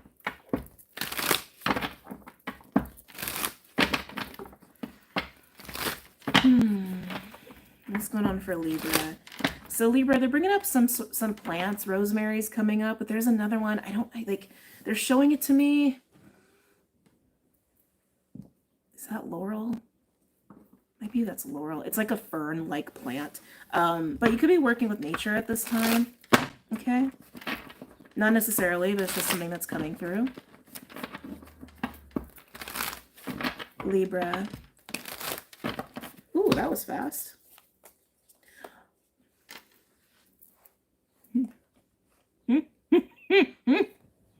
Ace of Pentacles, the Devil, and the Chariot. I was getting a softer energy with you, so maybe this is someone around you. I'm trying to read that Devil energy. I might pull a card just to confirm what I'm sensing. I'm sensing determination off the Devil, not toxicity. Like someone is like very determined and highly attached to acting or giving. Acting on an Ace of Pentacles or giving an Ace of Pentacles. I feel like you're like smelling the roses. Like even when like the plants were coming through, I just felt your Venus energy. I felt your softness. I felt like you were almost just taking in the little things of life. Yeah, like stop and smelling the roses. That's kind of what I was feeling with you. Just like you're just in your Libra-ness, but in a very like feminine way. This is very masculine. So let's get into it. Tell me about the Devil here. And Three of Swords at the bottom. Tell me about the Devil for Libra. Four of Pentacles. One more. I just keep getting the word power with that. Four of Pentacles and the Devil, but I think that's because there's determination here. Tell me about Nine of Pentacles, which means there's a Five of Pentacles. We're going to dive deeper into this, but Libra, I don't think this is your energy. Just being totally honest with you. I feel like you are just like enjoying the sensuality of life as you do. As a Libra. That's what I just keep getting with you. This feels like someone, I'm not going to say obsessed. That feels extreme. But clarifying the Devil, we have the Four of Pentacles and the Nine of Pentacles, which means there's a Five of Pentacles here, right? Five of Pentacles is feeling like in a rut, feeling kind of isolated, feeling like you're struggling, feeling like you got scarcity mindset, maybe even a little bit of fear, or that life is just really, really hard, right? This feels like someone is really, really determined to have a new start, almost. To have a new start and to get into a space where they feel really powerful and really secure. And maybe that has been you. And maybe you've already overcome this, because Chariot also speaks of triumph over that kind of energy I'm speaking about. But the Ace of Pentacles is screaming a new beginning. So Libra, we're going to pull more cards, but I feel like this is someone in your energy who's really determined to get to a state of feeling confident and secure, and who's going to be unrelenting about that while you're busy enjoying life. Some of you, this was you, and you found that joy, you found that peace, you found that sense of safety. But let's keep going. Tell me about the Four of Pentacles and the Nine of Pentacles attached to the Devil here. Yeah, I feel like a lot of you are already in this Ace of Pentacles new beginning energy.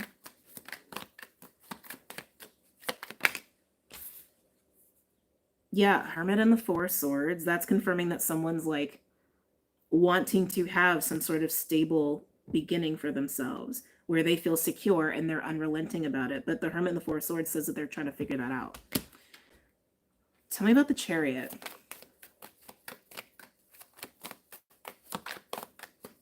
Tell me about the Chariot.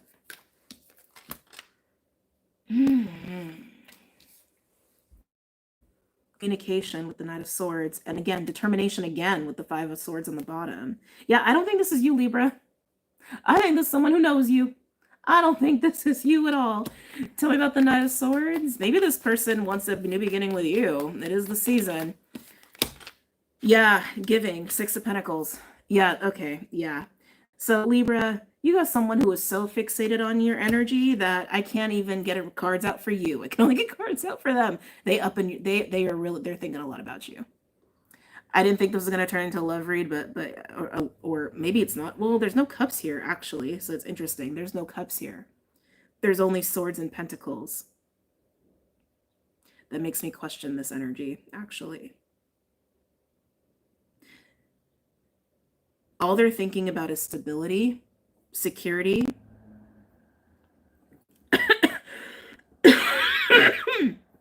and how determined they are to make it happen.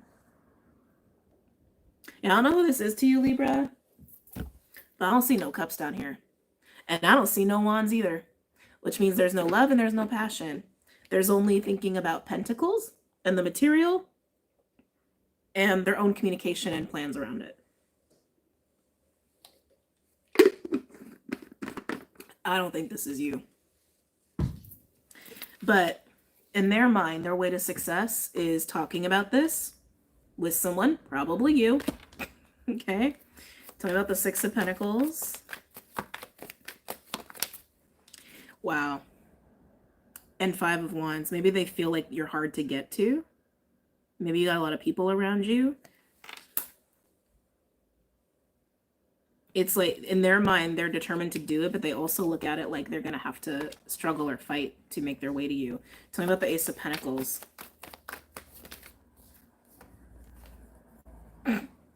Sorry, I don't mean to. I don't know why. I don't know why I snickered like that. Queen of. I just don't know why. Queen of Pentacles, Two of Pentacles, and the Eight of Wands. I feel like you're the Queen of Pentacles here. Yeah, and they want to talk. They want to talk. They want to get to you. They want to grow something with you. There's still no cups here. There's still no cups here. Show me this person's true nature. Show me this person's true nature on Libra's behalf. Show me this person's true nature.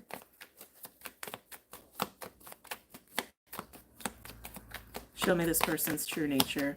Now, if this is someone you would do business with or you did business with in the past, maybe cups aren't exactly necessary, but I don't know. I could be biased. I'm a water sign. I need to see some cups if you want to be in my life. Can I get a card representing this person's true nature? Can I get a... Okay. We got a cup card. But like, why didn't they show him with cups? You do what you want with your life, Libra, but their true nature is a Six of Cups, which means you either have a history with them or you have some sort of soul connection with them, heart connection with them. That's not always exactly great, right? If something's familiar, sometimes it's familiar in a toxic way. Or in a karmic way. Six of Cups can speak to karma too. So again, use your discernment. But the other cards that came out here, now we got cups for days. Ace of Cups, Seven of Pentacles, Ten of Cups, and the Four of Wands. This is someone who wants to be very involved with you. But the thing that just strikes me as very weird is we only got cups when we asked about their true nature. But as far as how they're thinking about this and how they're thinking about this, how they want to approach you, there's no emotions involved whatsoever. So do what you want with that. I feel like you're off smelling the roses. feel like you're off being a very happy Queen of Pentacles, just enjoying your life. But this person wants to be very entwined with you. So again, I don't know about that. Oh, by the way, you did show up as an Empress on the bottom here. Just to confirm where you're at, smelling the roses. Aquarius.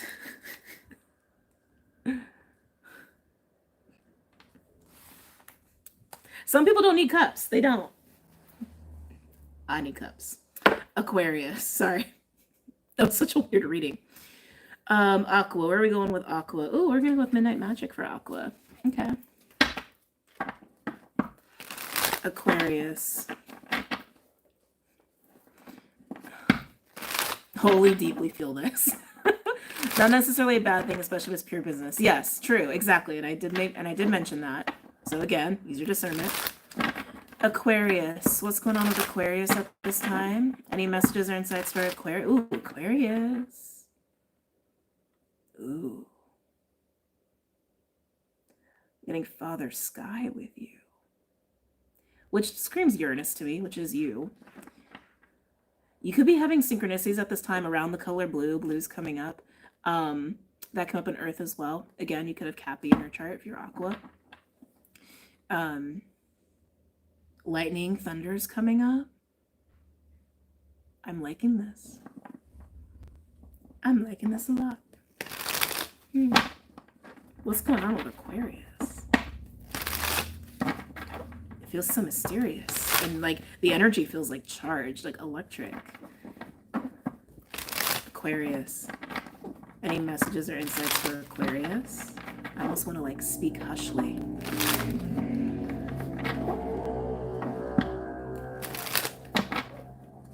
Aquarius. Any messages or insights for Aquarius? Why do I feel like you've stepped into some like, I don't know, new level of magic or power or awareness? Something exciting. I keep getting electric. Maybe you're feeling electric. Maybe you're getting hit with downloads, and maybe you're getting hit with energy right now. Yeah, I keep seeing lightning and thunder. Again, Father Sky. Father Sky has come through really strongly for you. Some of you guys could be working with galactic energies or becoming ooh, a shit ton of birds just flew by as I was about to say this. Or becoming aware of galactic energies or beings. Some of you guys may be getting visitations. This can even just be in dream time. Aquarius. Yeah, I feel like Aqua. I feel like I'm reading for Aqua's going through a bit of an awakening here. Interesting. Four of Pentacles. Not what I expected. That's a card of it's a card of power, but I feel like that's you trying to maintain something. I feel like this is going to get shaken up. That almost like, yeah, lightning, thunder. This is going to get shaken up for you. Whatever you're trying to hold on to or trying to maintain, I think you're being broken out of it, which is interesting. Some of you may resonate with like butterflies, moths, cocooning, that whole transformative process, almost like maybe you've been trying to hold on to yourself. Take it as you will. So you've been trying to hold on to money, a certain position or role or status. Some of you have just been trying to hold on to you. I feel like you're breaking open though. I feel like you're breaking out of the cocoon. But I just keep getting lightning and thunder. I don't know, it's just exciting. You're breaking out of this, whether you want to or not. I feel like it's just happening. Any other messages or insights for Aquarius? Yeah, wow, there it is, the star. The star can be healing, could be wish fulfillment, enlightenment, hope, blessings. The birds are going crazy with your reading here. Birds could be significant, but Father Sky, that kind of screams birds to me. Yeah, you ain't staying in this Four of Pentacles energy. You're not meant to. Oh my God. Probably a couple dozen birds just over my place as I was saying that to you. You're not supposed to be in that Four of Pentacles energy anymore. You're supposed to break out of that.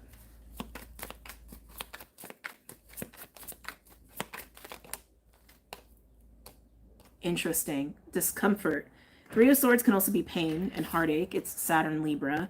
But it's also a card of tension, discomfort, or ache, like heartache. I don't know why it came out so weird. Tell me why the Three of Swords is here for Aquarius. About your future. Three of Swords and the Ten of Pentacles, and we have death. Some of you have been holding on in the Four of Pentacles energy, like holding on to money, yourself, a certain way of being, because you've had this growing tension or growing ache around your future, around your career, around your legacy. And death being here is also pretty indicative of, yeah, that needs to change. I think that's why the ache has been there, because there's been a piece of you, I want to say your soul, has been nudging at you that like shit has to change, and you've known it. A part of you has known this. A part of you has known that like something drastic about your long-term plans or how you live your life, career, household, money, health, all of that stuff needs to shift. So as you've been holding, Spirit's like, nah. You can hold on as much as you want. Death, Change is coming, but it's coming with a blessing of the star. I keep getting like just a lot of like spiritual energy or like awakening activation sort of stuff, like really shaking you up.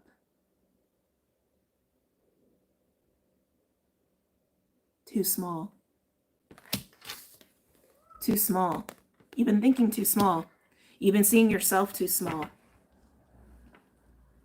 You're a star. Hello. Hold on a second. Yeah. Any other messages or insights for Aquarius? Any other messages or insights for Aquarius? Thank you. Yeah, it's time. 10 of Swords and 2 of Wands. It's time to embrace this change. It's time to embrace the breaking, the cracking open. You're bigger than you've allowed yourself to be. It's like you're stepping into that now. So I won't lie. Some of y'all may feel a little forced by cosmic forces, but 2 of Wands is also making decisions around this and pivoting. But the 10 of Swords is pretty clear, right? That's an ending. That's an ending. We also have King of Wands at the bottom, which almost feels like some of the energy you're emerging into. Because I keep getting it's almost like you are the 4 of Pentacles, like not even a court card. And Spirit's like, no. Hello?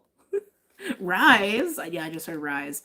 If any of you haven't heard the sound activation I put out over the summer solstice and you're resonating with this, I would highly recommend listening to it. It might help you with this cracking and breaking open. It's literally called Rise, and that's what I'm getting with you. It's like, no, rise.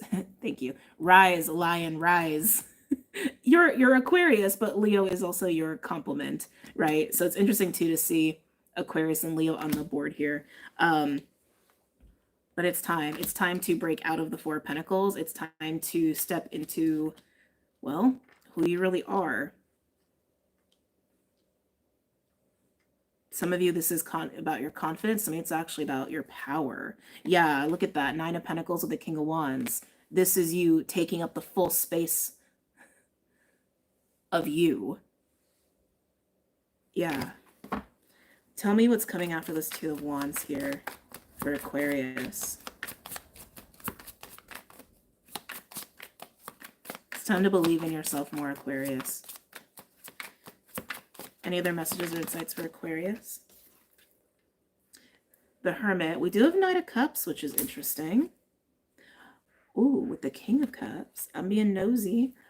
And the Hierophant. I see you dedicating yourself to a bigger purpose, a bigger role. But Hermit is here. Virgo energy. So this is you taking some time, I think, with all of this, which is valid. Tell me about the Hermit for Aquarius.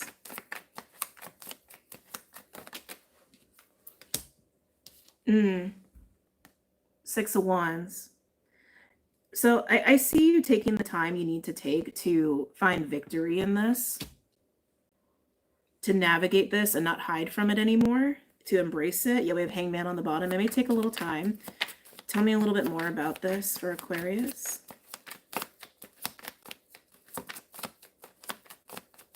Tell me a little bit more about this for Aquarius. Yeah, putting in the work on that. All right. Can we get a final card and then we'll move on to another element? It's starting to feel circular. One final card here, please, for Aquarius. Ooh. I had a feeling. I was trying not to say it, but I had a feeling when I saw that King of Wands, I was like, and also the Leo Aquarius reference of like the complement. Usually when you have that showing up in a tarot reading, sometimes it can indicate some sort of like connection or partnership. And now we have 3 of Wands, 6 of Pentacles, give and take, right? With the 8 of Wands, unstoppable communication and movement. With the Queen of Wands and King of Wands came out before. So some of you, you're not doing this alone. Some of you are absolutely not doing this alone. And as you step into your bigger role, or this like taking up more space in who you authentically are, there's probably someone coming along for the ride here or joining you in your rising. Might be something about your rising sign there too. Some of you, there's something about your rising sign, especially as it relates to synastry with another person.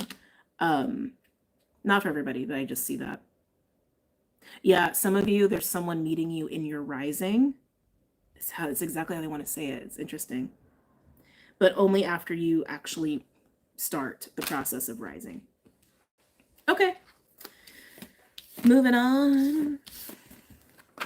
Hold on. Clyde is so restless. Buddy, what is it? What is it? What is it? What is it? Come here. I know. It's okay. I'm just going to give him some pets and then we'll move on.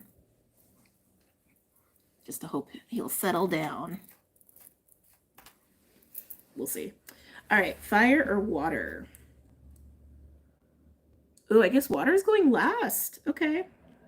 I'm going with fire. Fire signs. What's going on for fire? Aries, Leo, Sag.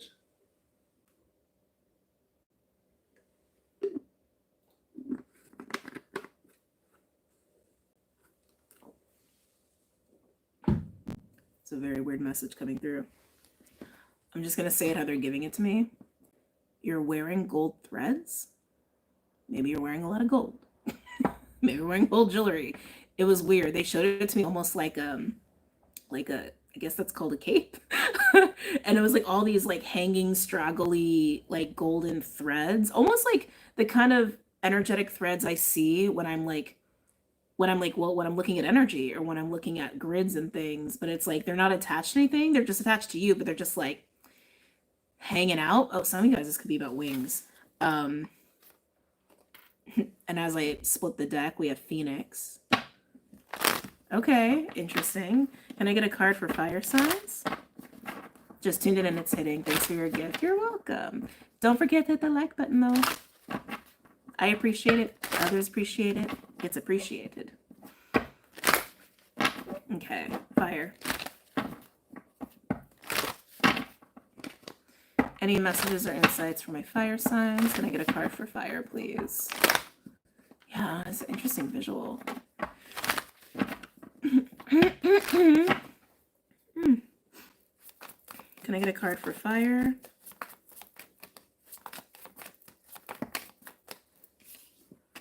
Not what I expected at all. We do have shark on the bottom. I'm just noting it.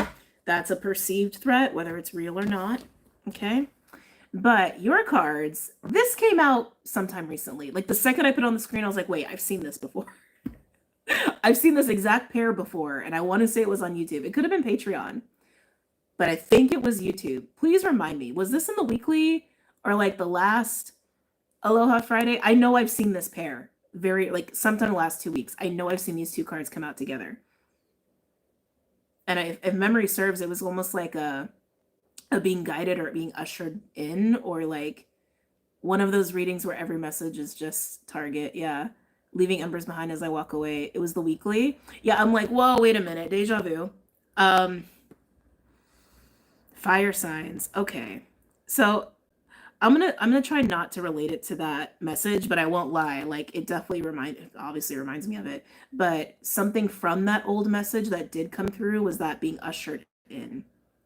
Almost like initiated or being guided or having your hand held as you like walk into something or maybe even rise into something, right? Because lamb is a sensitive energy. It's being really sensitive, especially to like noise or clairaudience. I also look at the lamb as a little bit of like a baby energy, like wet behind the ears, purity as well, almost like baby childlike energy. That's how I view the lamb. Also, I'm just going to put it out there. Hold on. Let me temper myself for a second. This is just a tangent commentary that I'm about to say.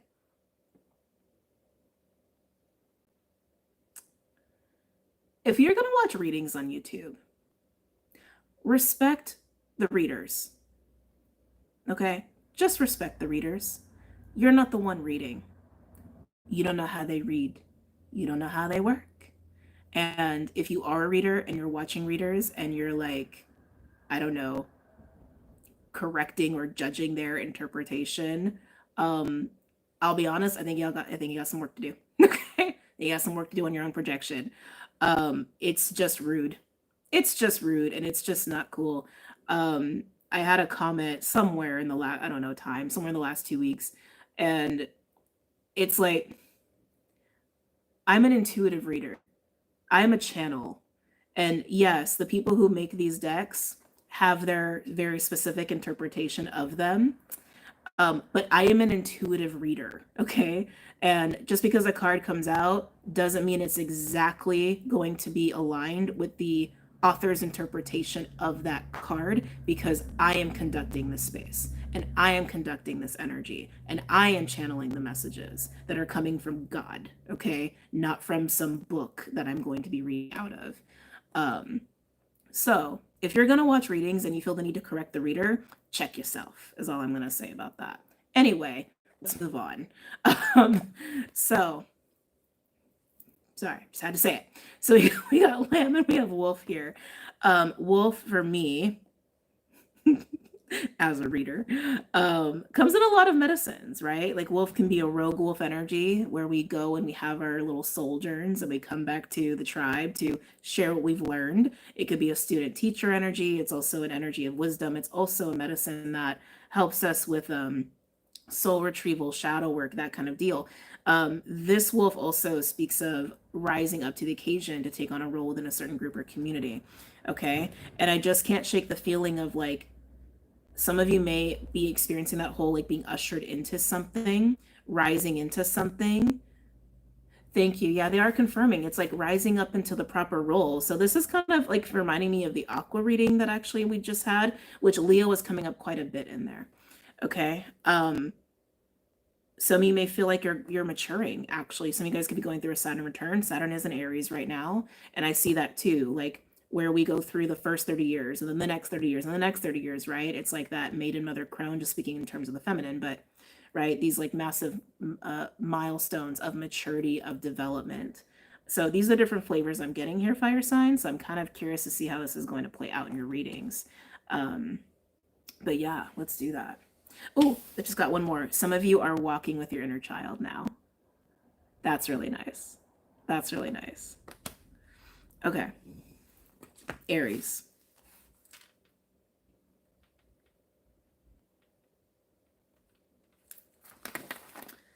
Aries, where are we going with you, Aries? All right, let's get Rider Waite.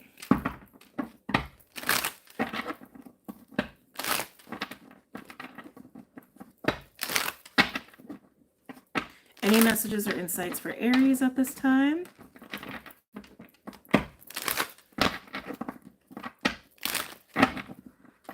Aries, any messages or insights for Aries at this time?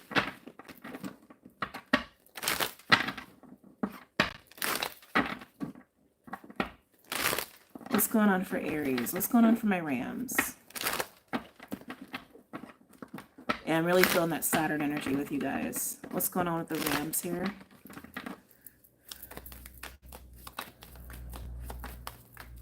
Messages or insights for Aries? Ooh. Seven of Wands and the Knight of Cups. Are you blocking? Or are you boosting? Like, that's actually what's coming through. Are you blocking or are you boosting? Are you helping or are you hindering? Maybe these are questions you're asking yourself. Tell me about the Seven of Wands here for Aries. Two of Pentacles. I feel like you're almost trying to boost yourself up. Yeah, they said yes. Okay, thank you. So here's what we have for you so far. We're going to pull more cards though.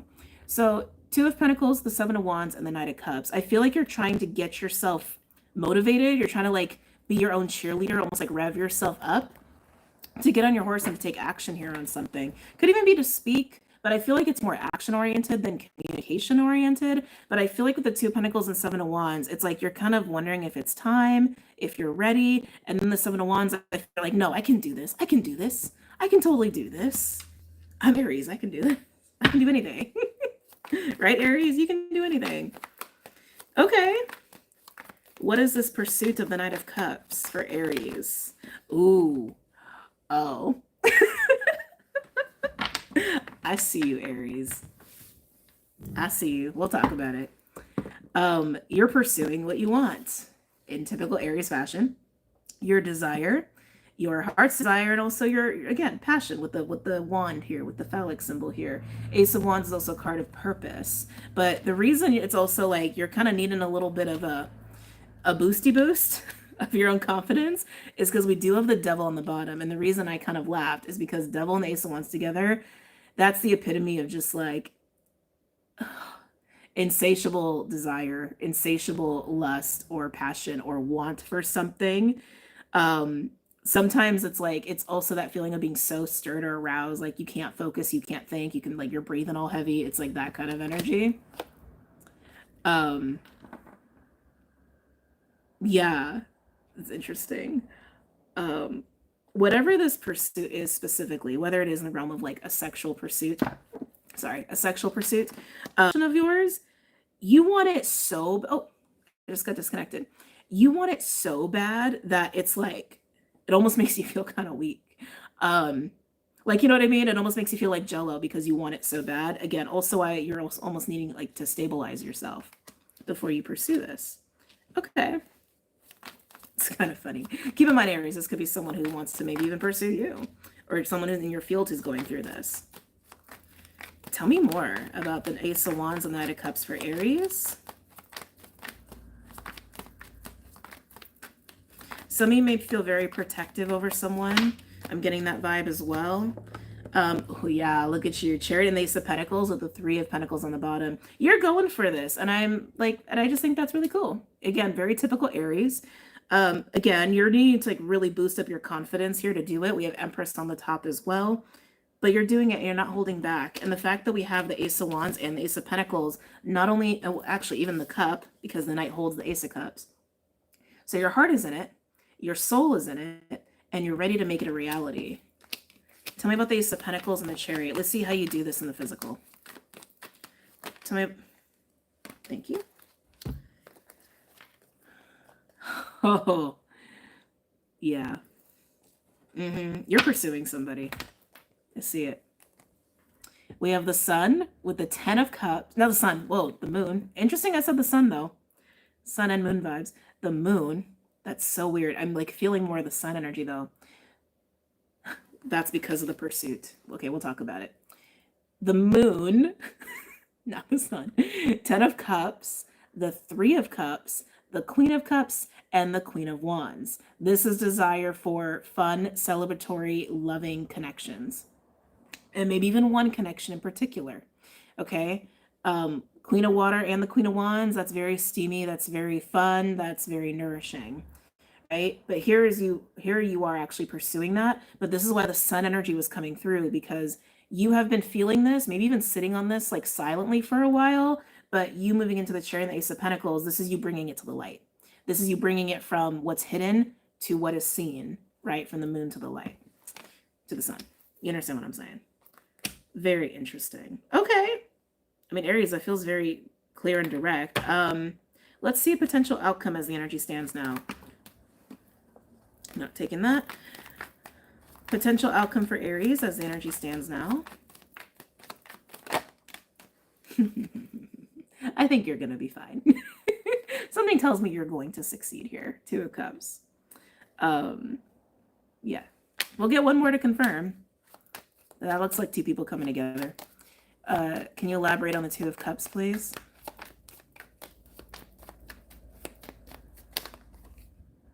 Oh. Well, anxiety. That's not too shocking. Anxiety and fear. What's the potential outcome as energy stands now with the 9 of Swords and the 2 of Cups?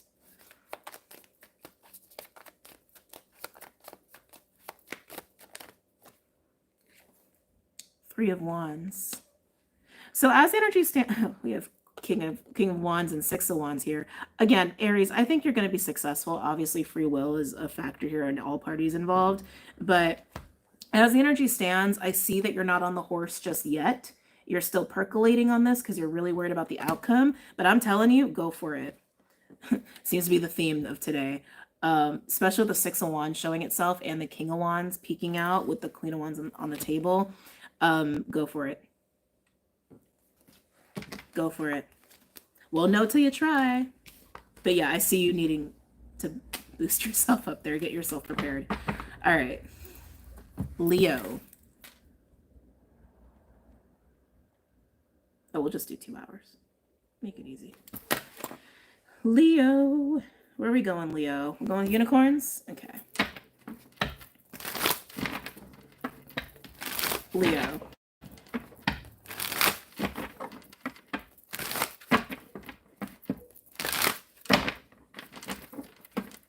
Leo. Leo. Any messages or insights for Leo?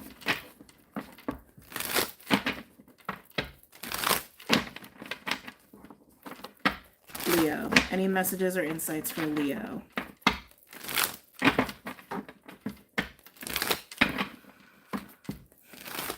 Leo, your energy is kind of interesting. I'm almost getting like a whiteout energy. Like they're actually showing you snowflakes. It's weird. It's like I was like almost to you, and then it was like almost like white noise. You could be protecting yourself at this time, or maybe you're just highly protected. I feel like you're kind of going through something right now, Leo. What's going on? Any messages or insights for Leo? I feel like some of you have recently cleansed your energy, or you're about to. Maybe that's what I'm sensing. Like wiping something away, getting rid of something. One more. Okay. Leo, what's going on for my lions?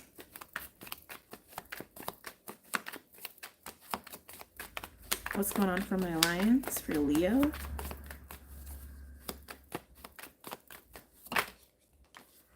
Okay. 8 of Wands, that's a strong card to start. Excuse me. Unstoppable, inevitable, communication or movement, action of some kind, even growth. It's a very positive card to have the 8 of Wands. Okay. I keep feeling this like weird trepidation with you. What else is going on for Leo? Yeah, it's like there's something going on in the heart, Leo, like almost like a tremble, a shakiness. Tell me about the 8 of Wands for Leo. Yeah, the moon. And then we have 6 of Cups. Something's got you feeling weird. Something's got you feeling on edge. With the 8 of Wands and the moon, some of you guys, this actually could be telepathy. Just because the moon is like subconscious, right? And like intuition and all that. And 8 of Wands can be, it's Mercury, Sag, it's communication. Very intense communication. And 6 of Cups on the bottom. There's a lot of soul energy going on in your reading here, or importance on soul connections. Why are you so nervous? Why is Leo nervous? Why is Leo nervous? Maybe you know something's coming and it's got you, they said that's it. That's it. You know the 8 of Wands is coming. Ooh. And it's stirring you. You're stirred. It's a word that's been coming up a lot in the collective recently. When I say stirred, it can be aroused, it could be excited, it could be anxious, it could be nervous. It's this feeling of like the energy's building. 2 of Swords on the bottom. Maybe you don't know how you feel about this, of whatever you're sensing is coming. Tell me more for Leo. They're bringing me back to the whiteout energy.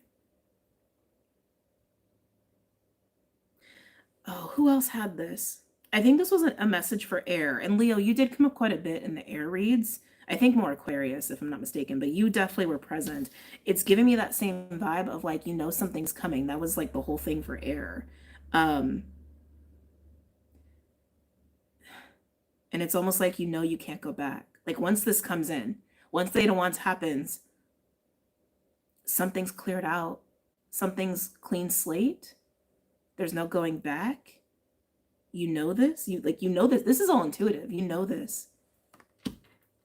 It's just got you. It's got you stirred. Okay. Tell me more for Leo. Oh yeah, there's no going back. Chariot. Chariot. Some of you guys, this is actually a physical move. Some of this is a physical move. I feel like this is more like life moves, like big life moves and changes. That's forward momentum. Like there's no, like the 8 of Wands in the Chariot, that is all forward all day, but there's no going back. There's no going back. I keep getting, you feel this in your soul, even if you're not sure how this is going to like play out or exactly how it's going to appear or take place or etc. But you know it. You know it. Some of you with the moon and the chariot, there could also be a little bit of like awakening energy here too. Tell me more for Leo.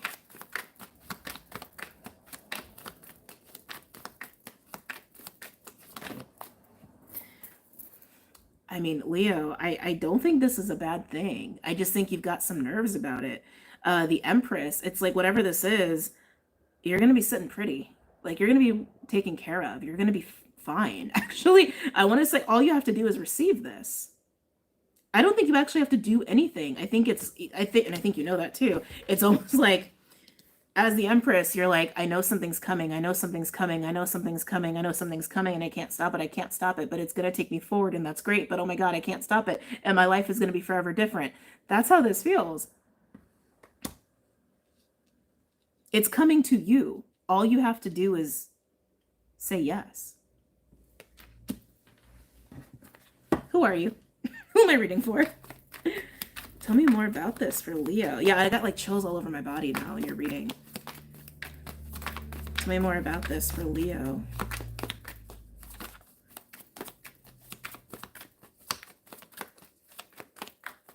Tell me more about this for Leo. Might not get too much more for you, Leo. I think there's supposed to be an air of mystery around this for you. We have Four of Cups. Yeah, you know it's coming.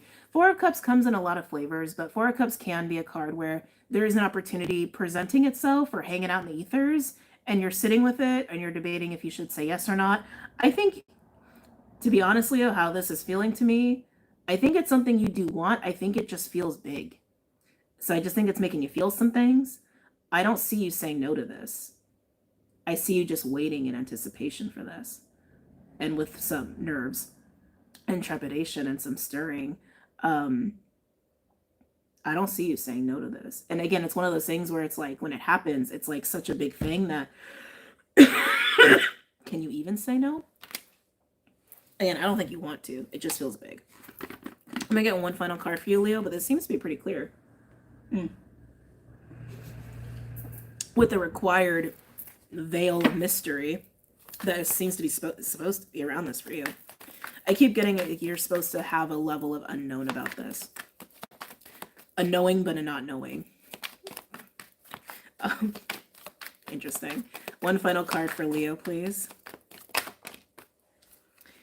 Six of Pentacles. And again, most people around this time, especially Jupiter being in Cancer, you're not in this alone. I think this is going to be someone showing up to offer you something. Yeah, and on the top, we have Wheel of Fortune, Divine Timing. Actually, let me get one card on the Six of Pentacles. Can you tell me a little bit more about the Six of Pentacles?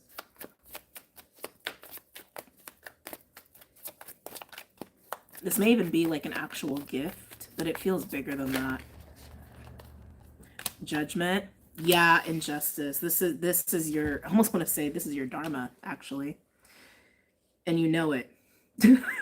What is it? Then why are you so nervous? Six of Pentacles, Judgment and Justice. This is what's coming your way. With the Eight of Wands, no less. With the Eight of Wands, no less. It's coming your way. You just have to receive it as the Empress and say yes.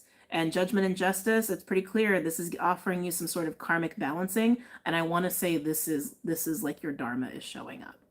That's what this feels like. And you know it. The thing that's killing me is you know it. You know it's coming. Wow. Well, congratulations. Shake off those nerves. Enjoy it. All right. Sagittarius. What's going on for Saggies? We're going to go with glow in the dark for you, Sagittarius. Sagittarius. Any messages or insights for Sagittarius?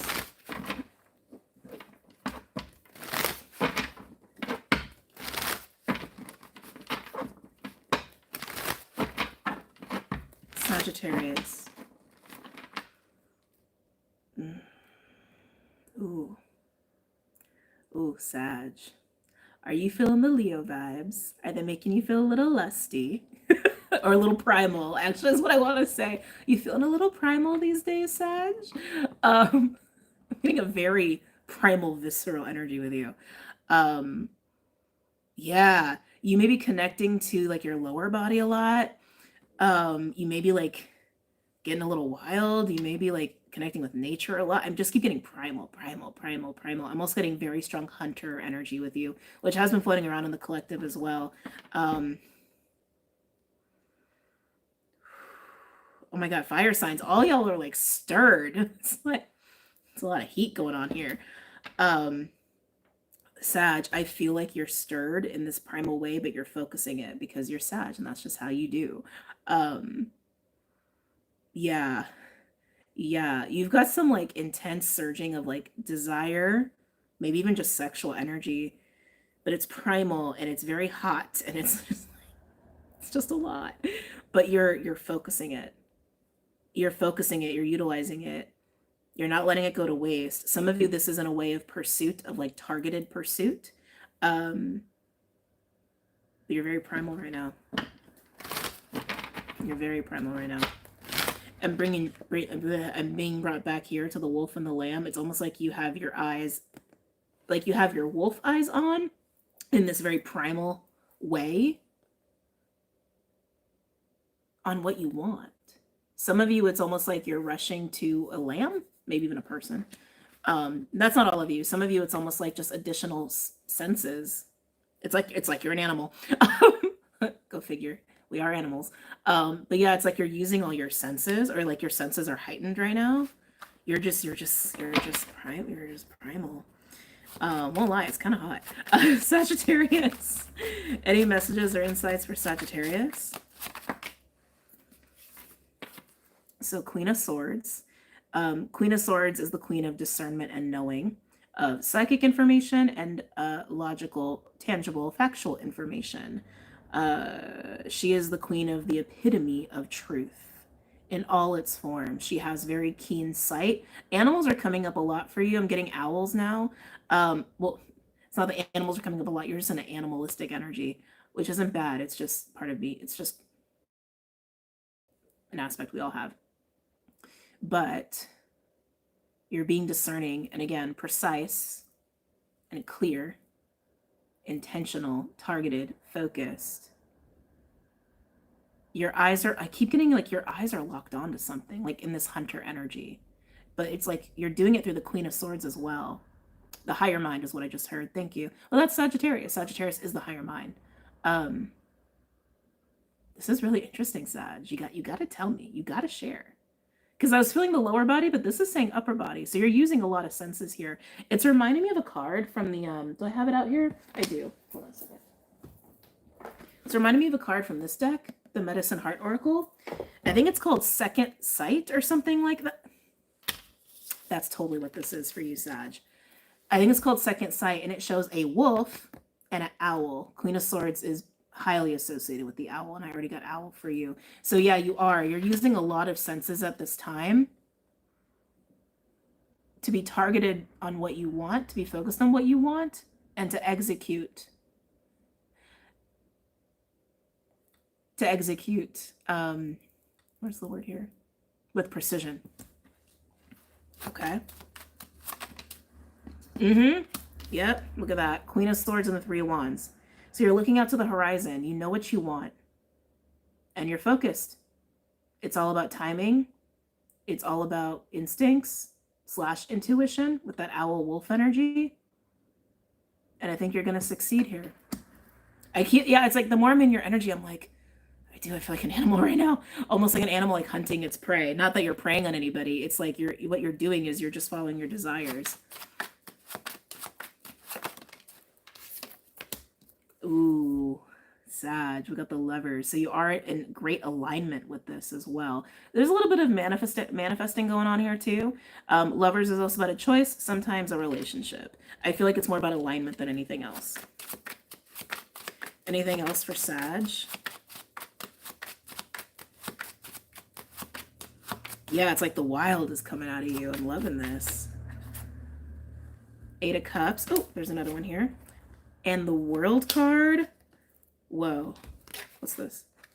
and the Nine of Cups and the Five of Wands. This is interesting. I'm feeling a lot of that primal energy here too. So the Eight of Cups with the World. Oh, I just got dizzy. To do this, it also seems like you've had to relinquish something to get in this wild sense of yourself. Maybe you've been attaching to some sort of like ideas, narratives, people, places, etc. Things you had emotional ties to that maybe have kept your wild side or this primal energy sequestered, tamed. You're learning how to untame yourself. It's like they're giving me horses again. Horses came up for someone, and I don't remember who. Put it in the chat or the comments below for other people. But I feel like you're losing what has tamed you to get back in this like primal intuitive space. But then we have the Five of Wands and the Nine of Cups. You are in pursuit of what you want with the 9, but I'm curious why the 5 is here. Why is the 5 here? Interesting. Queen of Wands on the bottom. Passion, confidence, sensuality, magic, alchemy. Why is the 5 of Wands here? For Sag, attached to the 9 of Cups. Page of Pentacles. Some of you may also be contending with people in your life, most likely friends or allies, maybe even people you work with, and maybe it's getting in the way. Ooh. King of Swords. One more. I'm starting to get that hunting energy again. One more around this 5 of Wands.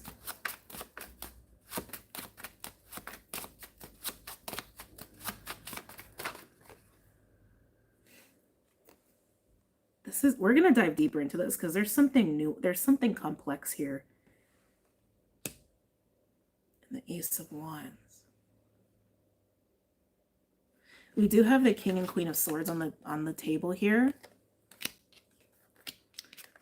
Which could represent a significant connection involved in this for you, one way or the other. Because I can see, Sag, where like there's some sort of relationships that like feel crunchy, that are kind of like inhibiting your wildness, but at the same time, again, this is clarifying the 5 of Wands. We have the Page of Pentacles, the King of Swords, and the Ace of Wands. King of Swords with Ace of Wands, that's clarity on passion and that wild energy. But with the Page of Pentacles, there's something about the page that doesn't feel right. There's something about that feels crunchy or like small or hindering, which could be a person. Let's get into that a little bit more. Can you clarify the Page of Pentacles? Oops. This Queen of Wands wants to be on the board. I picked up the deck and she was the only card I left behind. We'll see if she comes out again, but she's lurking around here. Tell me about the Page of Pentacles for Sag. Can you clarify the Page of Pentacles? Well, that's a lot of cards. It's too small. That's what it is. That's what it is. It's too small of an energy in this space. So Sag, clarifying the Page of Pentacles, we have the Knight of Pentacles, the 8 of Swords, the Page of Cups, and the 4 of Wands. I feel like this is part of that energy of what your target is, or what you're trying to like funnel all of this like stirred primal energy into. But it's too small. It's like it's too safe. It's too safe. So that's actually why the 5 of Wands is here. All the other stuff I already picked up on could absolutely be happening for you.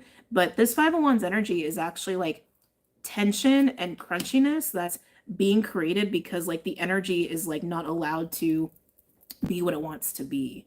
It's almost like before you fully throw yourself into this wild energy, it's like you're trying to keep this wild energy behind a Page of Pentacles, which is like a friend, an ally, a new student in something, someone who, you know, tries to learn the rules, play by the rules. It's small, but you're a wolf. You're like a wolf, horse, owl creature in this. You're not a page. You're a king, actually. You're trying to contain king energy behind a page, and it's just making things tense and tight and probably more stirred, actually. It's probably stirring you more. There's a lot of sexual energy here. And then clarifying this with the Knight of Pentacles, the 8 of Swords, there's fear. This is fear. And actually playing small. It's thinking small. thinking small. So you're playing small because you're thinking small. But what you want here is that Four of Wands. There's probably gonna be some sexual innuendos who come out here. You're wanting to take all this primal energy, your wand, and put it into a Four of Wands, or create a Four of Wands. That's what you're wanting to do. But I see like you're struggling with it, because this is you struggling with your own wild nature, your own primal energy. That primal energy can totally lead you to success, right? But you gotta unleash the beast, so to speak. You gotta unleash the wild within. You gotta unleash the wolf. You gotta unleash the animal. That's what's gonna make you happy anyway. That's what you want. It's what your inner wolf wants. This is why you have the Eight of Cups in the World card here. This is you getting rid of your Page of Pentacles tameness. Wow. Wow. Wow. Final cards and messages for Sag. Sag, you're getting me all like hot and bothered over here. Any final messages for Sagittarius?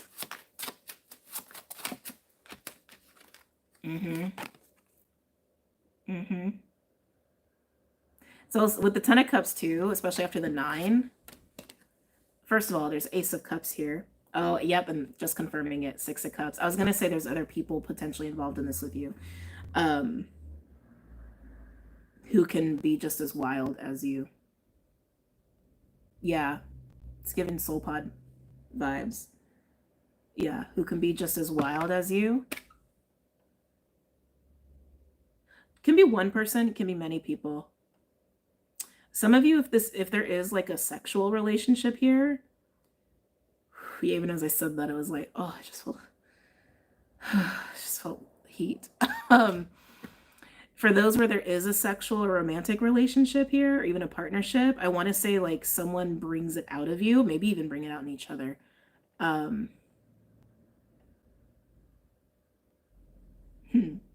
Unleash the beast, Sag. Let's move on before it gets too hot in here. Water.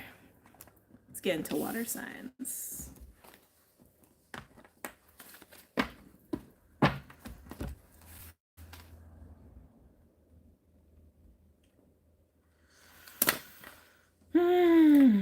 Last but not least, how are my water babies? Water, yay. I know, we get there finally. It's funny because we started with Earth and there was totally something going on with Earth and water. And then water, you kind of just like, I don't know, maybe you're taking space. But save the best for last. Water signs, Cancer, Pisces, Scorpio.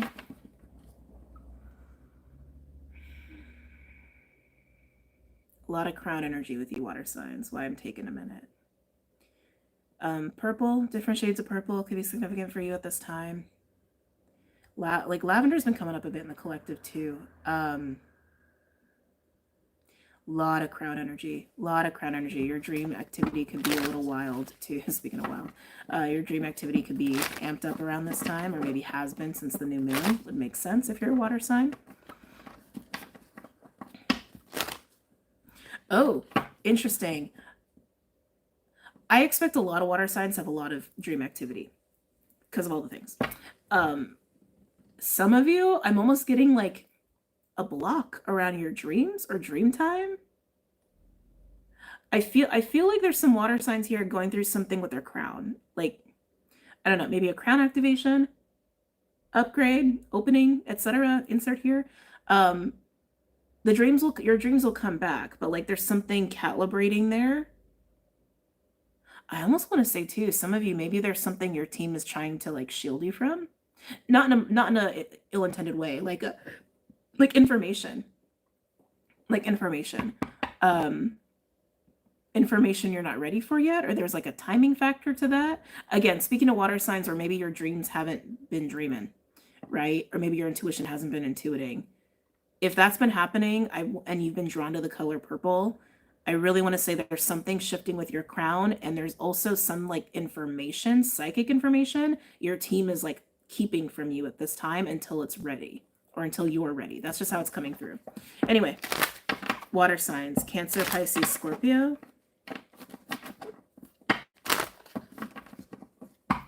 Cancer, Pisces, Scorpio. I made it to live. We do Earth. We did Earth first. We're on the last one. But glad you made it. Glad you're here. Water. Can I get a card for water, please?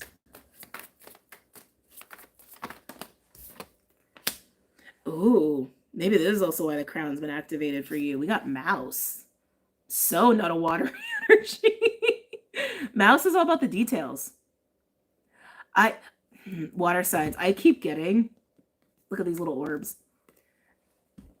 There's psychic information floating around you. And I just keep getting something is being calibrated so you can handle it, or you get them at the right, you get the downloads at the right time. It's like there's something going on with your psychic energy / your crown. I know this is Mouse. I know this is Earth energy. And yes, this is normally like my Virgo card. Sometimes this is a card of anxiety too. It's like, oh, you may even be frustrated. It's like you can sense something. It's a common theme too for the collective right now. You can sense something, but you're not getting the information. There's a reason. There's a reason. There's a reason. I really want to say your team is like slowing down certain psychic information that's coming through to not overwhelm you. I'm hearing the nervous system. To not overwhelm you, to not overwhelm the nervous system. Some of you have people also sending you energy.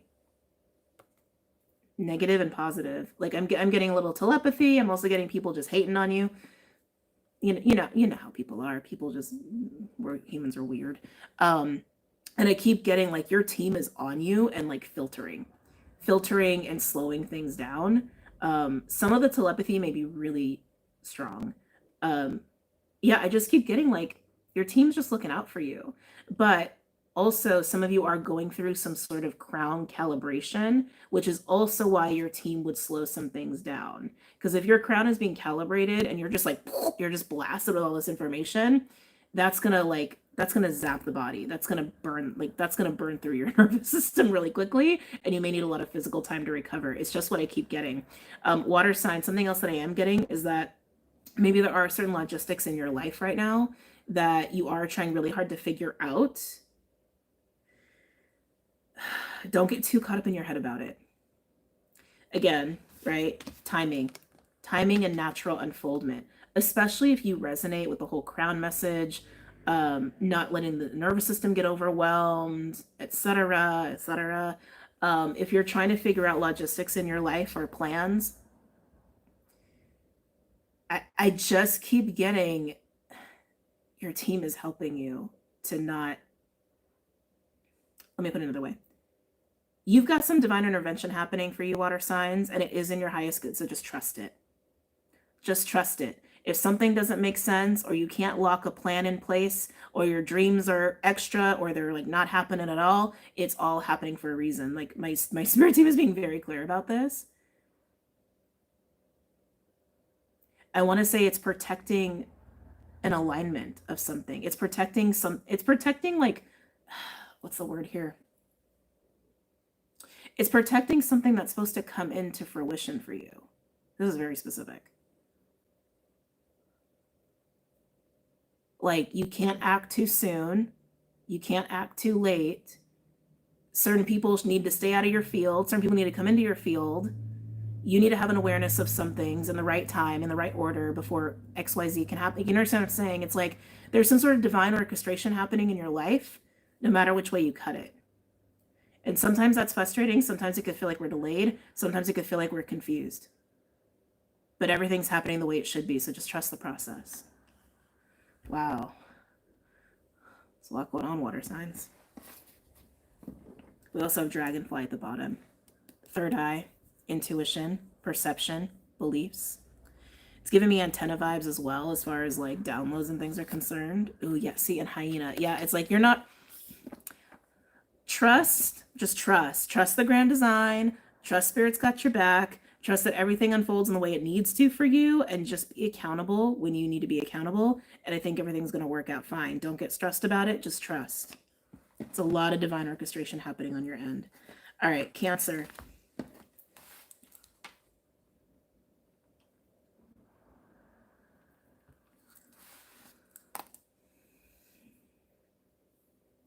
Sorry, I just felt something weird. I just felt something really weird.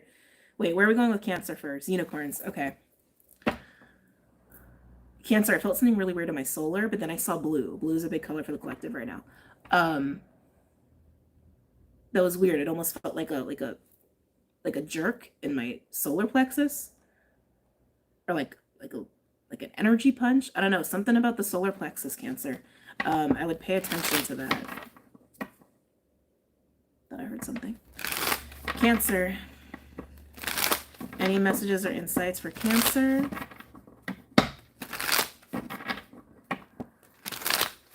Any messages or insights for Cancer?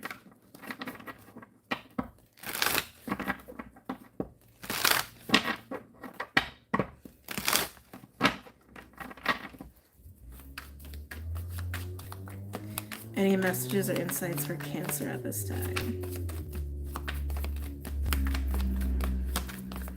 Cancer, I also feel like you got some distractions going on. As I'm trying to focus on your energy, I can feel this scatteredness. So just something to be mindful of. You could benefit from some grounding time. Yeah, see, 7 of Cups. Excuse me. 7 of Cups can be fantasy, illusion, daydreamy energy. It can also be options. It can also be overwhelm, overstimulation. I just keep getting a little bit like you need a ground right now. And to not look too hard at something, that's interesting. Queen of Wands. Some of you guys could be fantasizing a lot right now about just what you want. Excuse me. It's giving fantasy, which isn't bad. Fantasy can be really fun. But don't let fantasies and daydreams like push you into a space of being confused why you're not experiencing something, or feeling like overwhelmed and like, well, how do I make that happen? Like, allow fantasies to be what they are and allow them to be fun and hopeful. Allow them to inspire you. Allow them to excite you. Yeah, again, they're saying don't look too hard. That's like super specific. Okay. Anything else for Cancer? Any other messages or insights for Cancer? Yeah, Cancer, 2 of Swords. It is giving me the feeling of, what do I do? I don't know if there's anything you need to do, Cancer. I don't think there's anything you like need to do. Again, I feel like some sort of want or excitement, maybe even a little bit of play, somehow pushed you into like the mental space of feeling like you have to do something. But I don't think you do. Again, it's getting scattered. Just like take some time in nature. Ground. Take some time to ground. Why is the 2 of Swords here? What is Cancer feeling conflicted about? Yeah, 9 of Swords. Cancer. Tell me about this fear. 2 of Swords and 9 of Swords. There's a 7 of Swords energy there. You got pushed into the mind real hard about something. Tell me about 2 of Swords and the 9 of Swords. Jesus, the Tower. Are you worried about a tower? I think you're worried about a tower. I don't think one has happened. What's this Tower about for Cancer? 6 of Pentacles. That's coming out a lot for people today. 6 of Pentacles is a card of reciprocity, generosity, gift giving, offering balance, offering stability, offering aid, offering support. I don't think this Tower has happened. I think you're worried a Tower is going to happen. That's what I feel. I feel like you're worried a Tower is going to take place, but the Tower that you're worried about is kind of positive. Like, can you clarify the 6 of Pentacles, please? Are you worried someone's going to reach out to you? I think you are. 4 of Pentacles and a Page of Pentacles, which means there's a 2 of Pentacles energy there.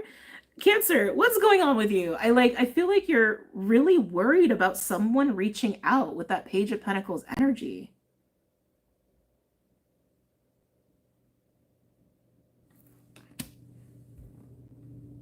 Why? Why would you be worried about that? Let's look at your energy as the Queen of Wands. We'll come back to that. Tell me about the Queen of Wands for Cancer. 5 of Cups. So you're feeling bummed, you're feeling stressed, you're feeling overwhelmed. Tell me about the Queen of Wands with the Five of Cups for Cancer. Five of Pentacles. So Cancer, take this as it resonates, but I'm like, I keep getting the scattered energy, so it's really distracting because I'm almost like, I'm feeling like I'm like, boop, boop, boop, like I'm way up here. Cancer, I feel like I'm looking at a reading for a Cancer. And again, it could be reversed, could be someone you know who's feeling this way about you. That is feeling really bummed, feeling really sad, potentially about a connection since we have 5 and 7 here of Cups. There's a 2 of Cups energy here. But at the same time, you're really anxious about a potential conversation. But I feel like this conversation is actually going to be very helpful, but you're worried about it. You're anxious about how it's going to go, how it may happen, if you even want it to happen, but you're not content here. You're not content. Let's look at the 7 of Cups. Tell me about the 7 of Cups. I think you're worried about a potential conversation being the right thing or not. I think it's only going to be helpful. Tell me about the 7 of Cups for Cancer. 4 of Wands is what you're dreaming for. This is what you're hoping for.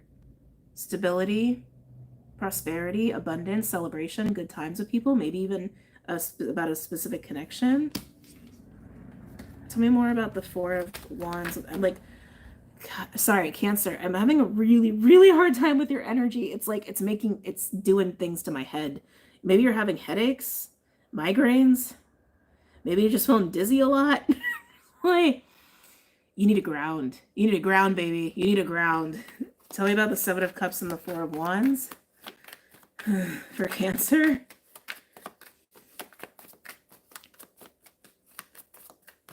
I just feel so much uncertainty with you.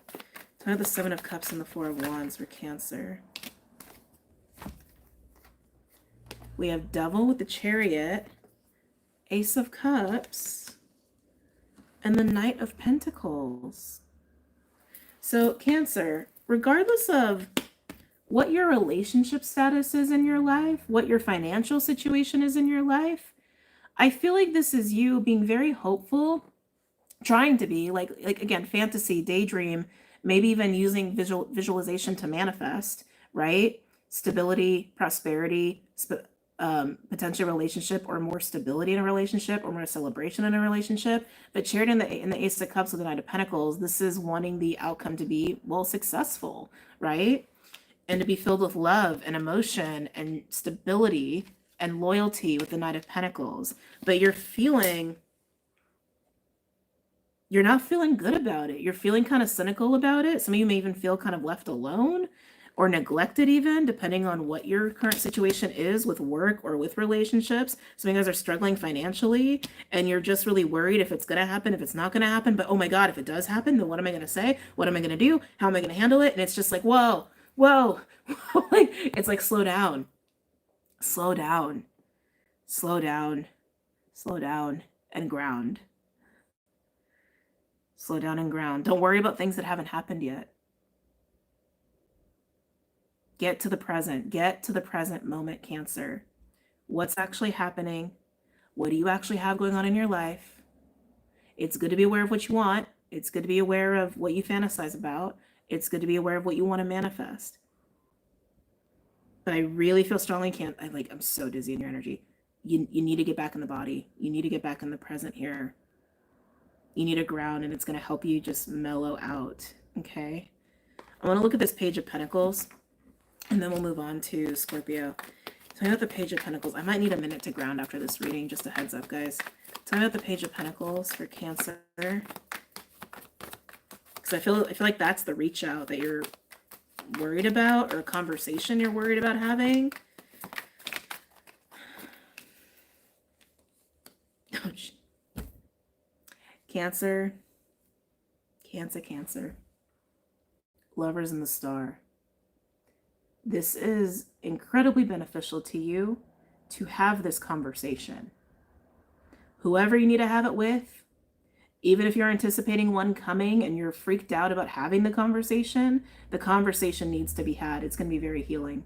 It's going to be very healing, and it's going to put things in the right place, in the right order. And actually, you may actually get what you want. You may get that 4 of Wands energy you're hoping for. But you got to calm down. You got to calm down and you got to ground. And again, some of you, this could be someone you know, like maybe the other part of the conversation, the other person in the conversation, not just you. But that is, that's beautiful. Okay.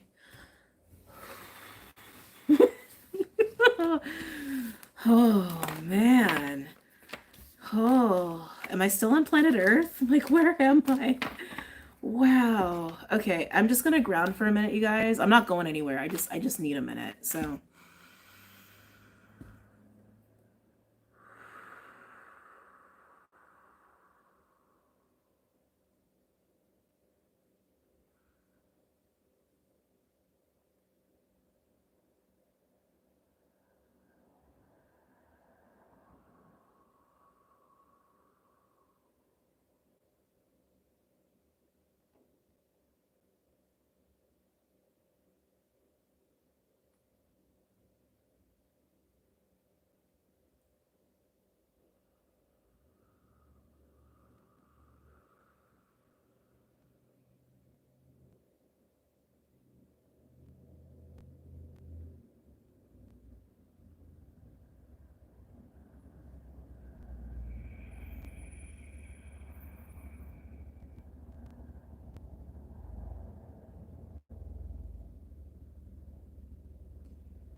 oh, that's better. Wow, that's better. Ooh. Adopt a tree, Cancer. Adopt a tree. Scorpio. What's going on for my Scorps? We're gonna go with Midnight Magic for you. Hopefully you are not as up there as Cancer was. Let's see. Scorpio.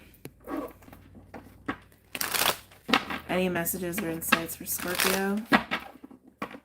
Any messages or insights for Scorpio at this time? Still like a little dizzy. Scorpio. Any messages or insights for Scorpio? What's going on for Scorpio? Scorpio, they're showing me a mountain with you. Mountains could be synchronistic. You could live in a mountain, by mountains. Mountains to me usually are indicative of like challenges or blocks or ascensions, needing to climb up to something. Sometimes also Sacred Mountain comes through there too, where it's like we're ascending the mountain to gain perspective, right? Actually, I'm feeling like that's why that's coming up for you. Ooh, sorry, bug bite. Okay, sorry. Scorpio. What's going on for Scorpio? Yeah, feeling a lot more grounded now after Cancer.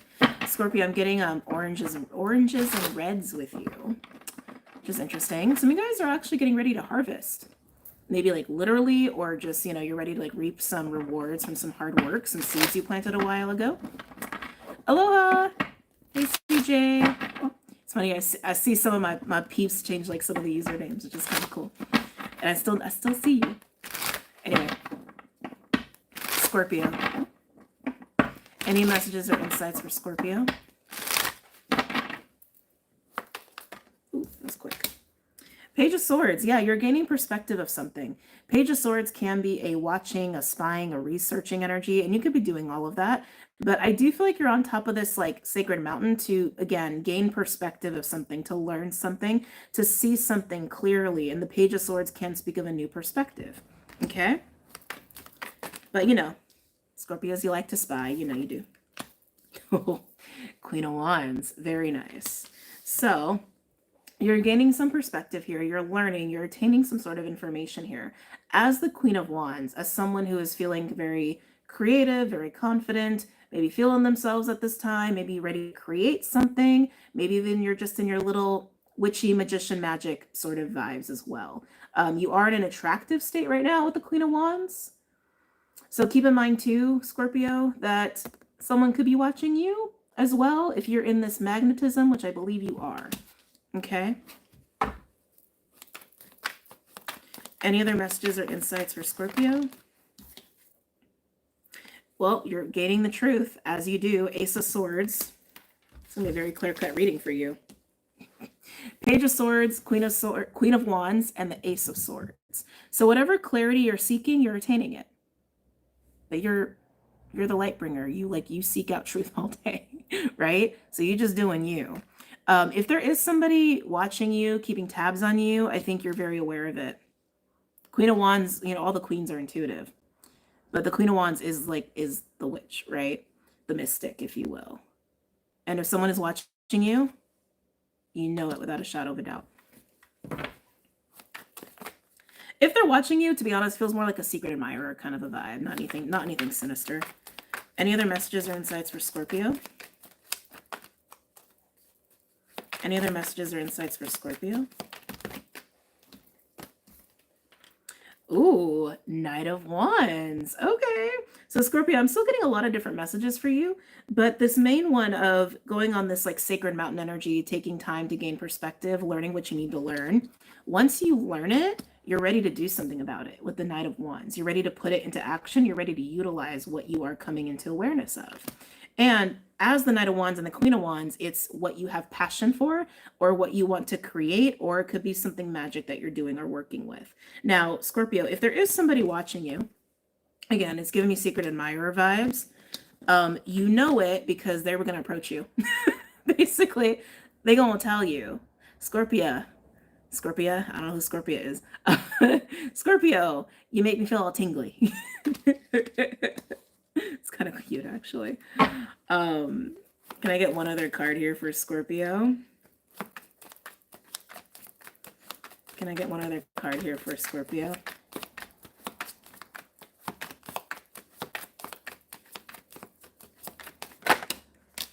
Wow. Eight of Wands. Shit. Scorpio, you're not effing around. Again, very clear-cut reading. We'll go over both of them again. This is you researching, learning, attaining whatever information, knowledge you need. Maybe you're taking some hermit time to do it, but you're doing it as the Queen of Wands, as someone who's feeling confident, driven, motivated, creative, passionate. So I thought I just saw a hummingbird, but there's not one there. Hummingbird could be a thing that's been floating around in the collective as well. And once you learn what you need to learn, Ace of Swords, you getting on your horse and you're going to go utilize that with the Knight of Wands and the Eight of Wands, and you're going to move very fast and very quick. Some of you, there may be some travel involved in this, there may be some communication involved in this, but you're just in a lot of fire, and once you have what you need, you're going to act. It's just simple. Now, again, for the second group, if you have a secret admirer, you may already intuitively know it, but you're also going to find out because they're going to come and talk to you. With the Eight of Wands, they may text you, they may call you, they may email you. It may even be very much in the physical of, hey, Scorpio, I want to come see you. I want to go on a date with you. Eight of Wands also speaks of dating. A lot of fire, a lot of air. I want to get a little bit more clarification here. Tell me about the Ace of Swords. Tell me about the Ace of Swords for Scorpio. Interesting. Strength. Whatever information you're coming into, whether it's something you're utilizing for yourself and you're going to go and act on it because you're pursuing information anyway, it empowers you. It makes you feel powerful. If someone's coming in to tell you that they've got a thing for you or they've had their eye on you, I feel like they're coming in super confident with the Strength card. Super confident. Also, sometimes the Strength card, especially if there's a lot of heat, which there's a lot of heat here. You're a Queen of Wands, they're a Knight of Wands, you got the Eight of Wands between you. That's all fire, that's all passionate, and they're highly attracted to you. But the Strength card can also speak to that kind of sensuality. Tell me more about Strength and the Ace of Swords.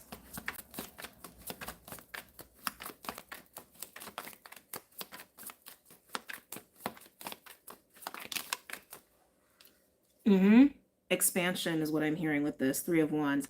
So again, for the first group, if you are going to learn something, attain something, get clear on something, you get clear on it. It makes you more confident, it makes you ready, and it makes you optimistic, and you're opening up to how you can utilize that in the future. But again, if you're being pursued by someone who's got their eye on you, when they come in, there's only fire and air here. This is crazy. When they come in, Scorpio, they're highly attracted, they're highly motivated, they're highly confident, and they're highly optimistic. And I feel like they're going to actually lay something out for the future. Like they're coming in as a Knight of Wands, which is very like, again, sensual and kind of wild. But the Three of Wands, what they're speaking on is beyond the present. Tell me about the Three of Wands. Tell me about that.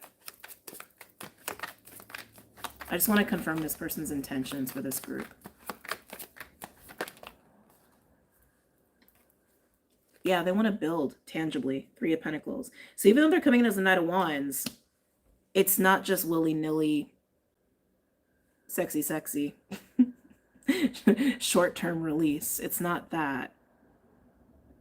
They want to lay down some seeds with you.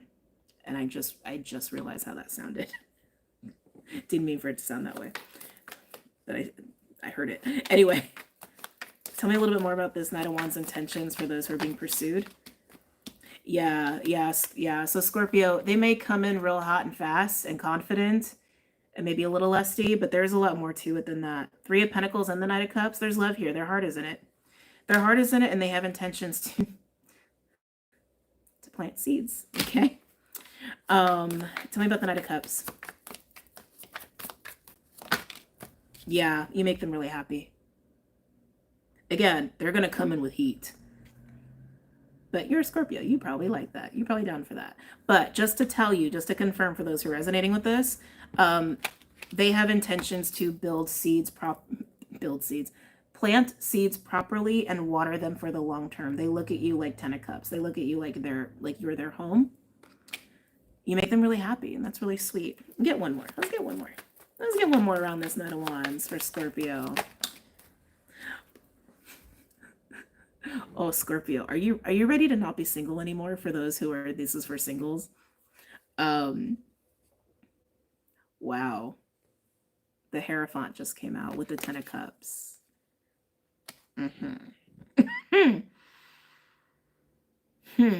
I'm not saying this person's going to propose to you, because I feel like this is like a, hey, I like you. Hey, I feel all tingly kind of thing. But the reason this person is coming in so hot, they don't want you to get away. They look at you like long-term potential, like wifey hubby potential, regardless of your beliefs. It's just like, I'm just relaying the energy to you. And like I said, they're very confident in how they want to lay down seeds with you in the pentacle form, which means, hey, we're going to get started now, but the Three of Pentacles is just the beginning path to get to the Ten of Pentacles, and they already have the 10 Cups for you. You ready, Scorpio? Like, what's at the top here? Yeah, the Fool. Oh, they're coming in so fast. Shit, this might make your head spin. You may be speechless. You may just look at this person and go, huh? What? What is happening? All right, Pisces.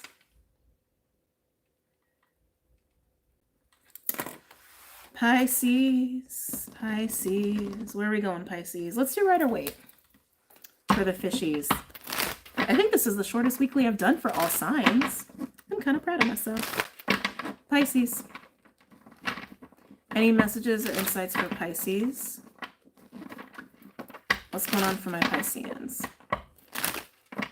We needed that energy, right? We did. We needed that. We needed that a little bit. By the way, it's starting to rain a little bit as we get into the Pisces read. Pisces. Any messages or insights for Pisces at this time? Pisces, I just saw 505. I also saw ice. So maybe some ice is thawing, maybe some ice is melting in this analogous kind of a way. Something's getting hot, something's getting warm and fuzzy, something's maybe not stuck anymore. Pisces. Any messages or insights for Pisces? Oh, shit. It's a good day to be a Pisces. Strength card, Six of Wands, and the Nine of Cups. So something a little similar to what came through in Scorpio's reading. This is you getting focused and being very confident in pursuing what makes you happy. We also have the Six of Swords and the Emperor kind of peeking through. So you're in your authority, you're in your autonomy, you're very clear, you're very confident. Six of Swords with the Six of Wands might also imply some sort of traveling or movement. I'm also hearing a shift in your perspective. Some of you, to move into this energy, you had to shift your perspective to see that this was possible, maybe even believe in yourself a little bit to pursue this Nine of Cups. Let's get into what this Nine of Cups is for you. What is this Nine of Cups for Pisces? Yeah, I think, yeah. Two of Swords and the Six of Swords. So there's a Four of Swords energy here. So yeah, Pisces, take it as you will, but I feel like you had to be in a Four of Swords space. Four of Swords came up pretty heavy for Earth. You could have a lot of Earth in your chart, not necessarily, but let's come back. You may have needed some space to get very clear, to shift your perspective, to, I want to say, to believe in yourself, to believe that you could have this, a particular wish, a particular dream, particular desire. Tell me about the Nine of Cups. But once you do, and you get on that horse, and horse is coming up again, I think you can have it. Tell me what this Nine of Cups is for Pisces. Wow. Okay, Pisces, look at you. Shit. The Sun, the King of Wands. On the bottom, we have the Magician. The World card is also peeking out a little bit. That's the World card over there. So Pisces, what you thought you couldn't have, with these cards coming out, to be honest, it could be anything, but it's rooted in your own belief in yourself. It's rooted in your own confidence. It's rooted in your own awareness of what you're capable of. I'm hearing fearless. I find most Pisceans are pretty fearless, but anyway, to be fearless in pursuit of what you want, and to know that you're capable. Oh, there goes my throat. Could be some throat energy here for you, and that you're perfectly capable in pursuing what you want and handling it with success. Okay. Tell me about the King of Wands and the Sun. Very strong Leo energy. Actually, you got a shit ton of Leo here. Strength for Leo. Six of Wands is Jupiter Leo. The Sun is Leo and King of Wands is Leo. More than half your cards are Leo cards. Leo could be prominent in your chart. I would also pay attention to what Mercury is doing in your chart as well. Whatever house you have in Leo, whatever placements you have in Leo, pay attention. They're going to be active for the summer. Okay? Tell me more about the Sun and King of Wands. I almost called you Leo. For Pisces. Ooh. Ooh. Sorry, I'm pinching my lips. It's an energy I don't love. Why is this here? I don't love that. We're gonna have to look into that, Pisces. It's kind of giving me ego all day. Five of Swords and the Devil. Why is the Five of Swords? And maybe this is something you had to, I'm hearing, uproot. Oh, maybe this was what was keeping you from believing in yourself. Because Five of Swords and the Devil, like, that's just someone looking to fight. That's someone who's really in their ego and on their high horse and ready to stir shit up. Like, it's a very critical, almost narky energy. Very gaslighty, almost like very mean too. I don't think this is your energy. I almost feel like maybe this is something you had to confront in this Four of Swords energy that was hanging around so that you could believe in yourself. Some of you, it's like a self-critical voice. Some of you, it's just programming that was put in place because you dealt with people like this, probably family members. It's almost always family, doesn't it? Almost always starts with family, doesn't it? Yeah, I feel like you had to uproot this or challenge this or confront this to kind of reclaim your power here, to reclaim your own confidence that, no, I am capable. I can do whatever the hell I want.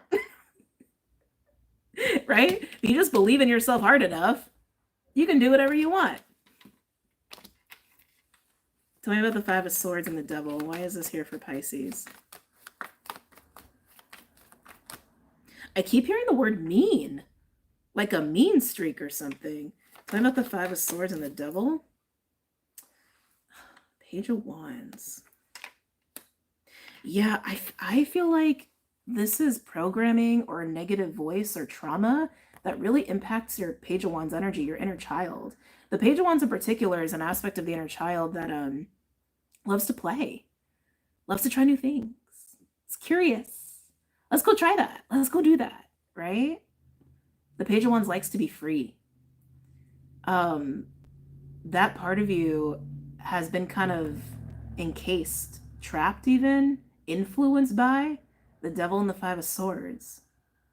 Some of you in this Four of Swords moment, whenever you take that, maybe you've already done it, like I said, it's almost like you had to recover your inner child a little bit. And again, confronting that voice or those demons or those memories or that trauma. And it's interesting because here you are as a King of Wands, right? So some of you guys, this could also pertain to like authority dynamics, power dynamics. I say that because of Leo and the fixed energy, but also King of Wands can be a boss. It can be someone's boss or father energy. So parent-child dynamics, authority dynamics, power dynamics, take your pick, right? But the other thing is too, if this is about you recovering and reclaiming your inner child to also reclaim your power and your authority as a King of Wands, right? I see that here. I see that there.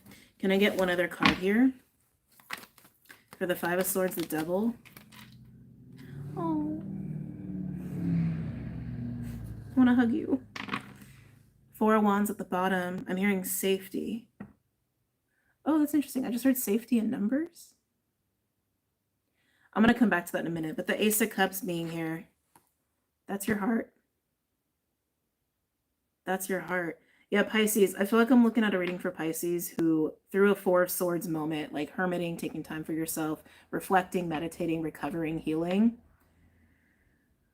you've had to face some demons. You've had to face some memories, maybe even some people, and uproot this kind of mean, critical, judgmental, honestly, toxic and vile energy that had influenced your heart, influenced your inner child, influenced your ability to be like hopeful in new beginnings, hopeful in adventure, excited for that kind of thing, so that you can feel confident and capable to pursue whatever you want for yourself.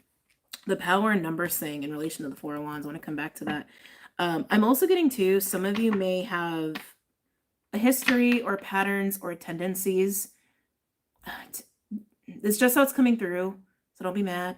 And if you're triggered, it's not my intention, it's just what wants to come through here. Yeah, I just have to say it. I am getting like surrounding yourself with people, which is not a very Piscean thing. It's like Pisces like to be alone. And this is not for everybody, but I'm getting this pattern of like superficial relationships is what I'm getting. Just like a lot of people, more people, more people, more people, more contact, more contact, more contact. And I'm like, I don't really understand. I don't understand the power in numbers with that. Maybe also you grew up in a home where there was just a shit ton of people around you all the time. I'm hearing attachment. Maybe there was some really toxic, I'm hearing guilt. I'm getting like an octopus energy, guilt trippy, like attachment styles in your family or in people you lived with, where it was like there was a like toxic words or even abuse going on, but at the same time it was like you can't leave, guilt trippy, weird. You understand? That's just the vibe I'm getting for some of you. But I'm also getting another thing of like a lot of superficial relationships of just like having a lot of people like in the phone, on the Rolodex, to call, to text, to message, things like that. But like it feels like that's a coping mechanism to like drown something out, is what it feels like. Yeah, that's interesting. And I got pulled back to this. Oh, thank you, Spirit. I see you. I see you. I get it. I get it now. So for those where that has been a thing for you, a pattern of just like a lot of superficial relationships or a lot of people, random people just to text, to message or whatever, the superficiality of it protects you from that. It almost like drowns this out through distraction by connecting with people, but keeping it superficial. It's like this devil, this shadowy energy doesn't get to fully reign because there's no high risk there, right? If you have like just superficial relationships, you don't really care and they don't really care about you. It's just superficial, right? So who's going to care about being toxic as shit if no one gives a shit, right? But at the same time, having so much like distraction in a strange way kind of like gives the illusion of connection and fun to your inner child in a way where like this can stay, but it doesn't get aggravated. I hope that makes sense. It's so weird how that just came through. Like, yeah, lots of connection, lots of distraction, lots of talking, distraction, under the guise of fun, under the illusion of connection, without the threat. Without the threat. That's interesting.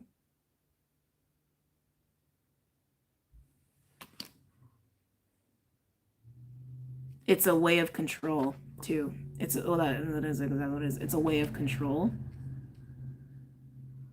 But what's the cost of that? You don't have authentic relationships if that's the cost of that. I hope that made sense. That was really fascinating. I wonder if there's like, if we got any like psychologists in here or therapists, I'd be very curious as to your take on that.